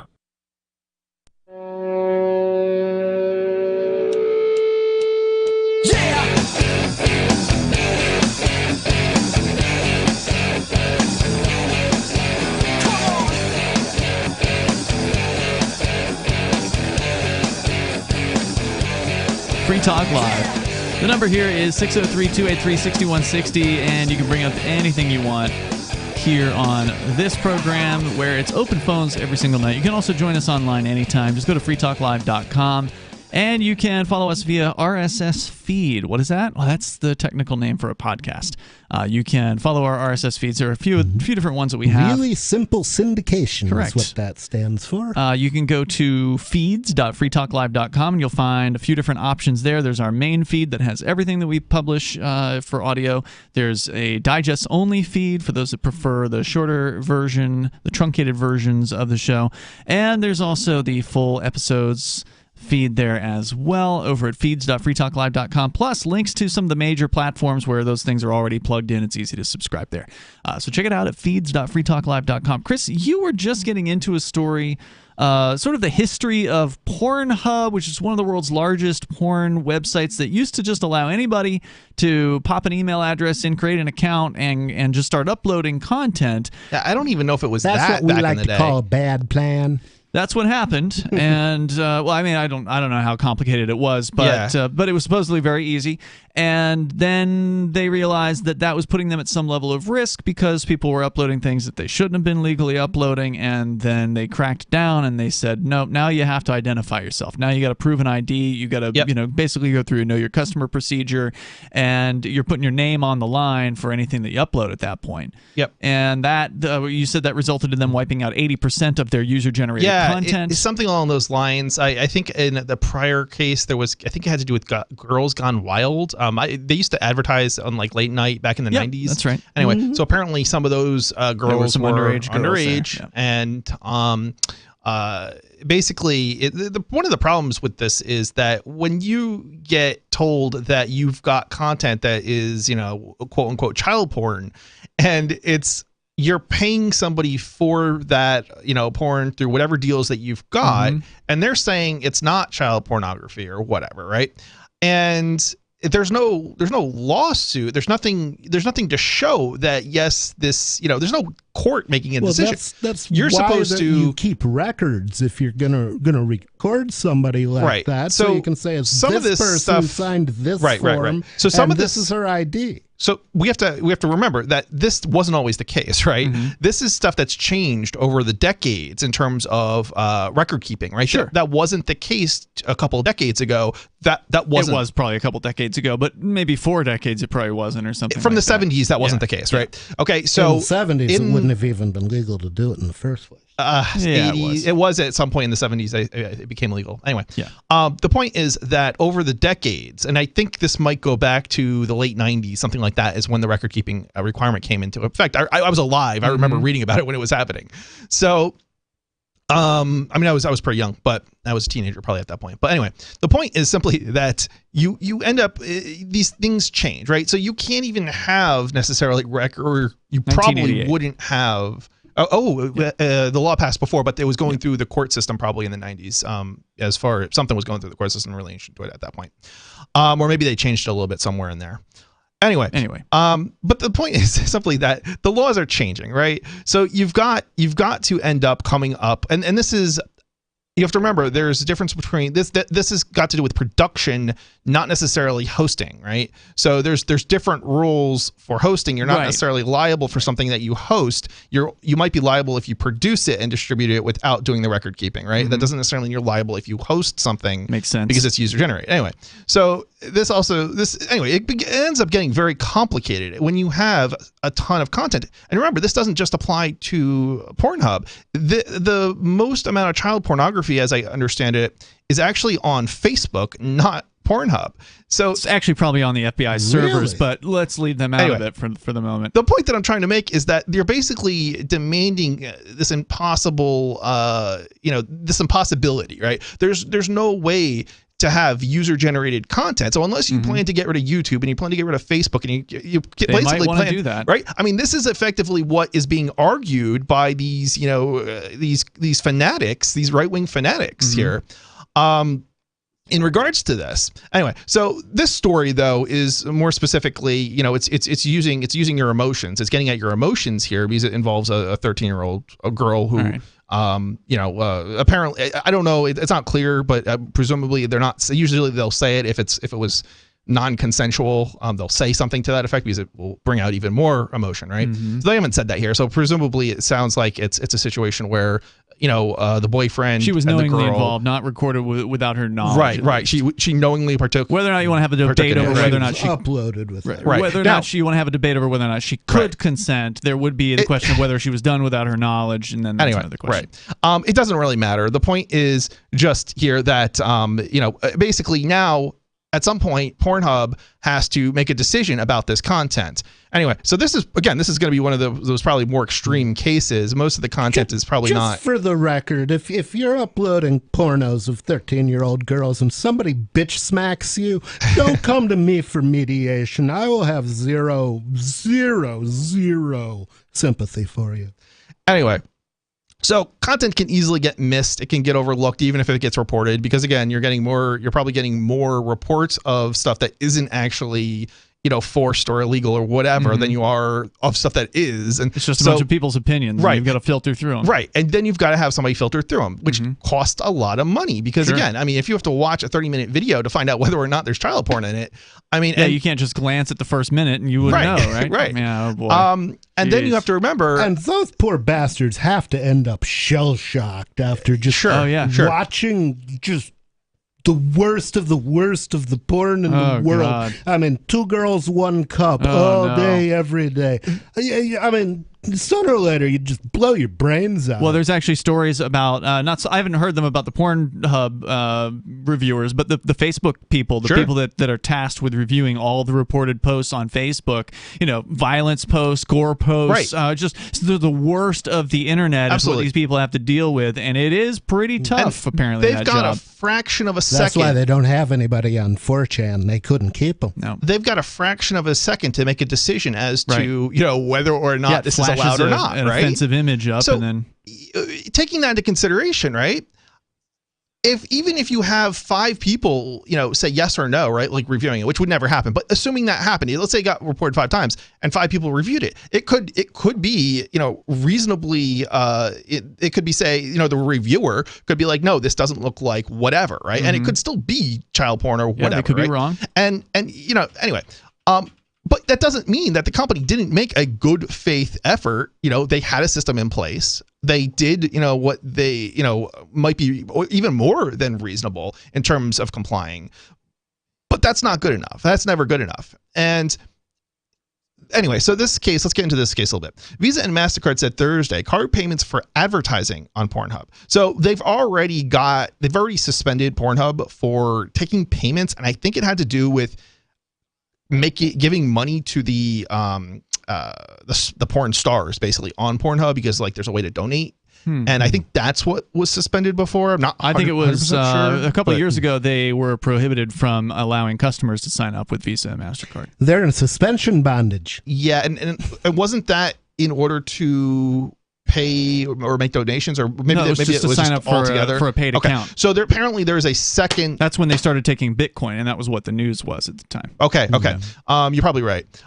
So in this case, what they're doing is they're selling advertising on Pornhub, I guess. Because that's what they're desperate, right? They can't take credit card money payments for users accessing the site, I guess, or something to that effect. So now they're just selling I've always advertising. said that porn would be the killer app for cryptocurrency. That's what made the internet must have. Yeah. So here's what the story says. Visa and MasterCard said Thursday card payments for advertising on Pornhub and its parent company MindGeek would be suspended after a lawsuit stroked controversy over whether... Stroke. Yeah. Interesting Does it actually words. say that? Yes, it does. Stroke it to the east. Whether the giants... Stroke it to the west. The payment giants, they're accusing Visa and MasterCard of facilitating child pornography because they're allowing Pornhub to accept credit cards for a site that doesn't even have user-generated content anymore. Who's accusing them? We're going to come back to more of this. It's Free Talk Live. We have some good news. The indictments against Ross Ulbricht in the District of Maryland were dismissed with prejudice, meaning they can never be refiled. This is especially good because those indictments contain the only charge ever made that Ross engaged in murder for hire. This was a serious allegation that Ross Ulbricht denies. It was never prosecuted or ruled on by a jury, but was trumpeted by the federal government and the media as if it were proven fact. The Maryland court held these indictments for almost 5 years, poisoning Ross's case and leaving him under a cloud of unproven allegations. As explained in Ross's appeal to the Supreme Court, the fact that the judge used these allegations to give Ross a draconian sentence of double life without parole violated his Sixth Amendment right to a jury trial. Judges are required to issue sentences based on convictions decided by a jury, not unproven allegations never even charged at trial. Although this is a positive development, the dropped indictment will not set Ross free. Now, a presidential pardon is Ross's only hope of freedom. Sign the petition at freeross.org. freeross.org. I'm crazy about My Magic Mud. This is the most important oral care product created this millennium, and I'm not kidding. We all have different opinions on politics and issues, but we all have mouths. And I want yours to be as clean as possible, with teeth as bright as they were meant to be. I will never be without My Magic Mud. It's a little surprising, but man, does it work. If you only listen to one thing I say ever, go to mymagicmud.com and get 20% off with code FTL. mymagicmud.com, code FTL. What if you want to hear the latest episode of Free Talk Live, but all you have is your phone, you forgot to download our archive, and you have no data connection? You can call our Listen line at 641-793-0191. That's a long-distance number, so you may incur charges. If not, listen as long as you want. 641-793-0191. The Free Talk Live Listen line, 641-793-0191. Excuse me, is this where I get a license to start a new business? I wouldn't be hasty. You have to get a license to go out of business, too, you know. Oh, well, look, I've invented this little anti-gravity machine, see? Oh, is that why you're walking 2 inches above the floor? Oh, yes, it's very comfortable. It saves on shoe leather. Yeah, well, you have to fill out these forms and report to the Human Services Department of Manpower Orientation and register with the Fair Employment Practice Commission, the Wage and Hour Division of the Employment Standards Administration, the State Sales and Income Tax Division, the Internal Revenue Service, and the Social Security Administration of the Department of Health, Education, and Welfare, and, of course, OSHA. OSHA? I thought that was a little town in Wisconsin. You'll find out. Say, floating around like that could be dangerous. Have you checked with the Consumer Product Safety Commission? Well, not yet. Come to think of it, you actually are flying, aren't you? Look, you need to go over to the Federal Aviation Administration and the Transportation... It's very hard to get anything done these days if you're in business, but free enterprise built this country. Think what could happen if we don't keep it free. A public service of this station and the Center for the Defense of Free Enterprise, Bellevue, Washington. Besides, we just can't have people floating about unregulated, you know. Tired of cancel culture? Sick of mega tech corporations holding an axe over your head? Join the LRN.FM Matrix chat server. It's self-hosted, so no one else can tell us what to do or say. Don't like the existing channels? You can make your own. You can even connect into some of our channels from other Matrix servers. It's federated. For the full LRN.FM Matrix experience, though, you should join our server via the step-by-step instructions at chat.lrn.fm. chat.lrn.fm. There are basically two types of advertising, direct response and branding. Radio's great for direct response with its low cost to listener ratio, but audio can't be beat for branding, which is a longer-term endeavor. You want to be the first thing that someone thinks of when they think about your product or service. If you have a local business that you want kept top of mind in your community, call the station. If you need national reach, Free Talk Live's got around 200 radio stations, millions of monthly listening sessions, can suit all budgets, and if we don't think we're right for you, we'll tell you. Email me, mark@freetalklive.com. Our Matrix server is about as free as internet chat can be. Join the existing rooms or create your own at chat.freetalklive.com.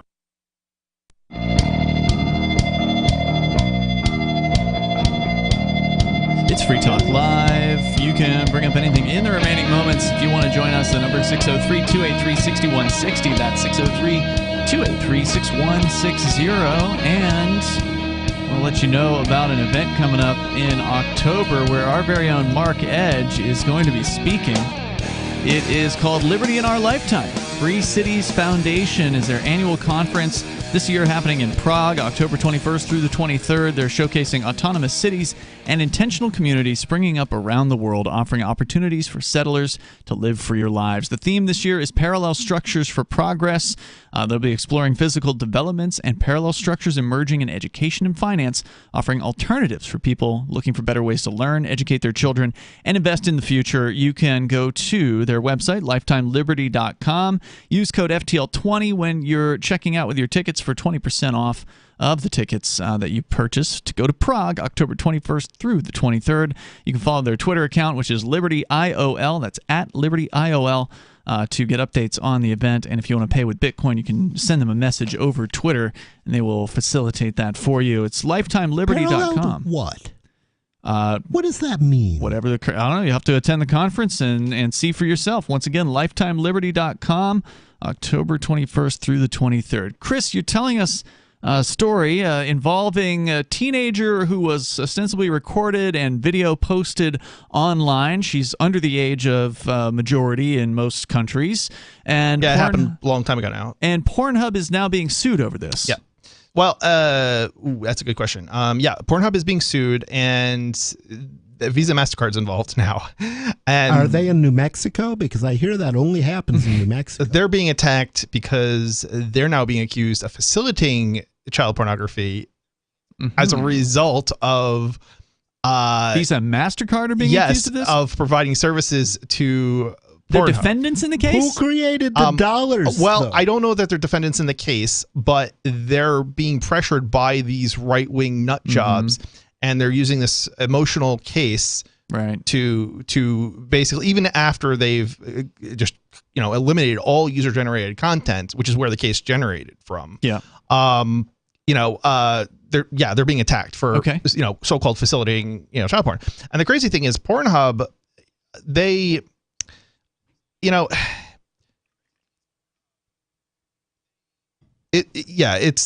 whole thing is just a crazy case. What else do we need to know about it? So Visa and MasterCard said Thursday the card payments for advertising on Pornhub. Okay, so they're accepting suspended. money using Visa and MasterCard to accept money from people who want to advertise on Pornhub, basically, right? They're not allowed to anymore. It's suspended. Yeah, so they're suspending it because of pressure, because Visa and MasterCard are being accused of facilitating child pornography because of something Pornhub did ages ago, and Visa and MasterCard allowed, quote unquote, they would to have go no on. idea, of course. Well, right. Anyway, so, but even if it was reported to them, it's not like they're going to investigate. They're doing, they're just doing credit card transactions. They can't, based on the credit card transactions, they don't know, what's going on with Pornhub anyway. And Pornhub is a big business. It's one of the largest, pornographic. It's one of the largest websites, period. Yeah, and it's MindGeek owns other sites as well. So it's not even just that. So if anybody is going to have a responsibility, it would be Pornhub, it would be MindGeek. It wouldn't be Visa and it shouldn't be Visa and MasterCard. Okay. I mean, if MindGeek can't even handle it, being the largest. As you said, it's not clear whether or not they're even defendants in the case. They may just be covering their ass. They're not. Visa, MasterCard, I don't believe they're defendants in the case. Okay. They're just reacting to the public pressure from the right wing. Yeah, it's them saying, "Hey, we're doing something." Right. It's the right wing version of woke. Yeah. Let's see here. So Visa obviously condemns sex trafficking, blah, blah, blah. Kelly said the court decision created uncertainty about the role of traffic junkie. And basically what she's referring to is traffic junkie? Yeah, that's their advertising arm for MindGeek. Okay. Got some interesting naming going on there. I don't know. So basically, Pornhub knows that there's child pornography on its site, right? That's what they're alleging in the case, you mean? Well, that's what the judge ruled, okay? Oh, this case is over. No, that's just like a first part of the case. Oh, okay. An initial ruling. Right, Okay, got it. right. And the problem with this is that every hosting platform knows there's child porn being hosted. It's not whether or not you know there's child porn being hosted. It's whether or not you know about specific content that's being hosted and how you dealt with it, right?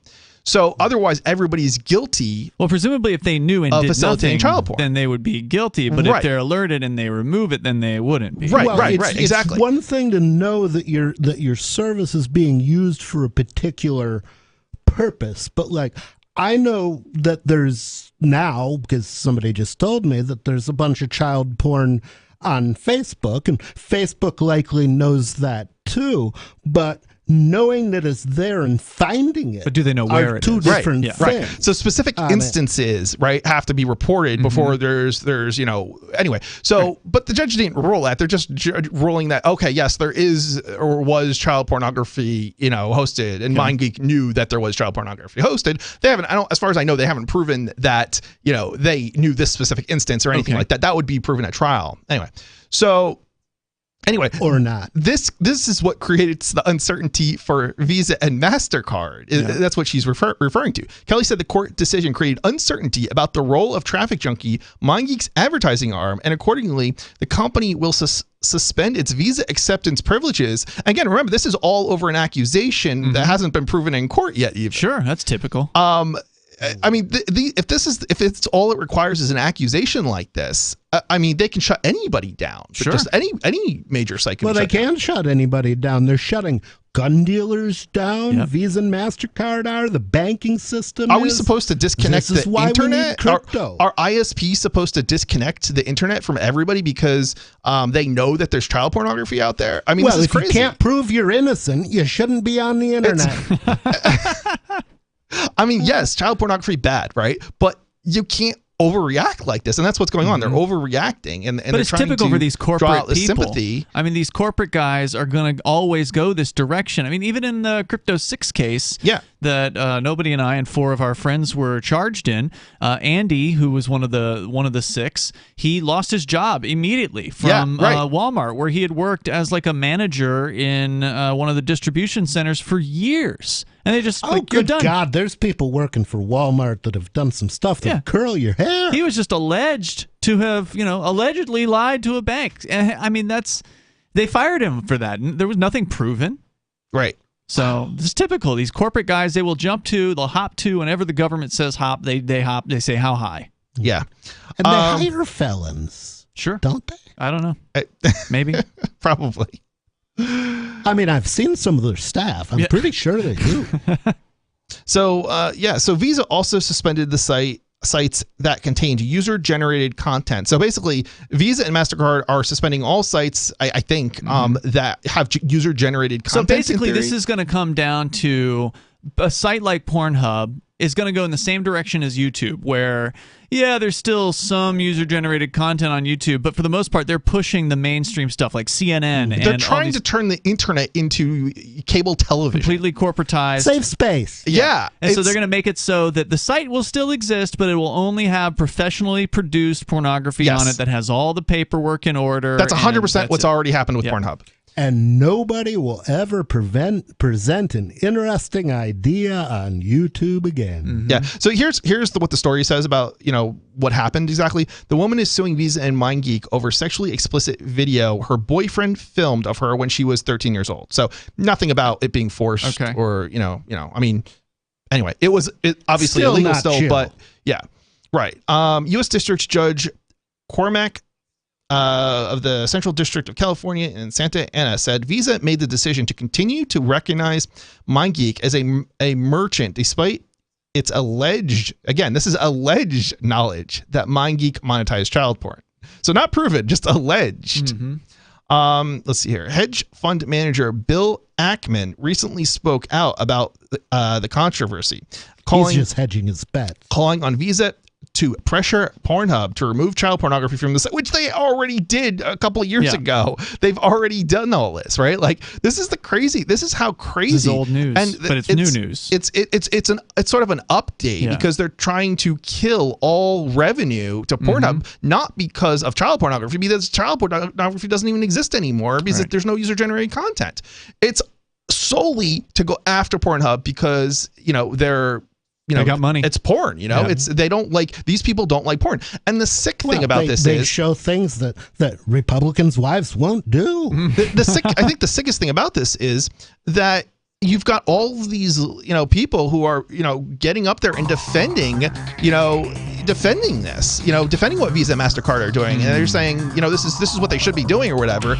And it's absolutely crazy because it's like, well, if you do it to Pornhub, you also got to do it to Facebook, you got to do it to YouTube, and you basically completely shut down, the internet as we know it.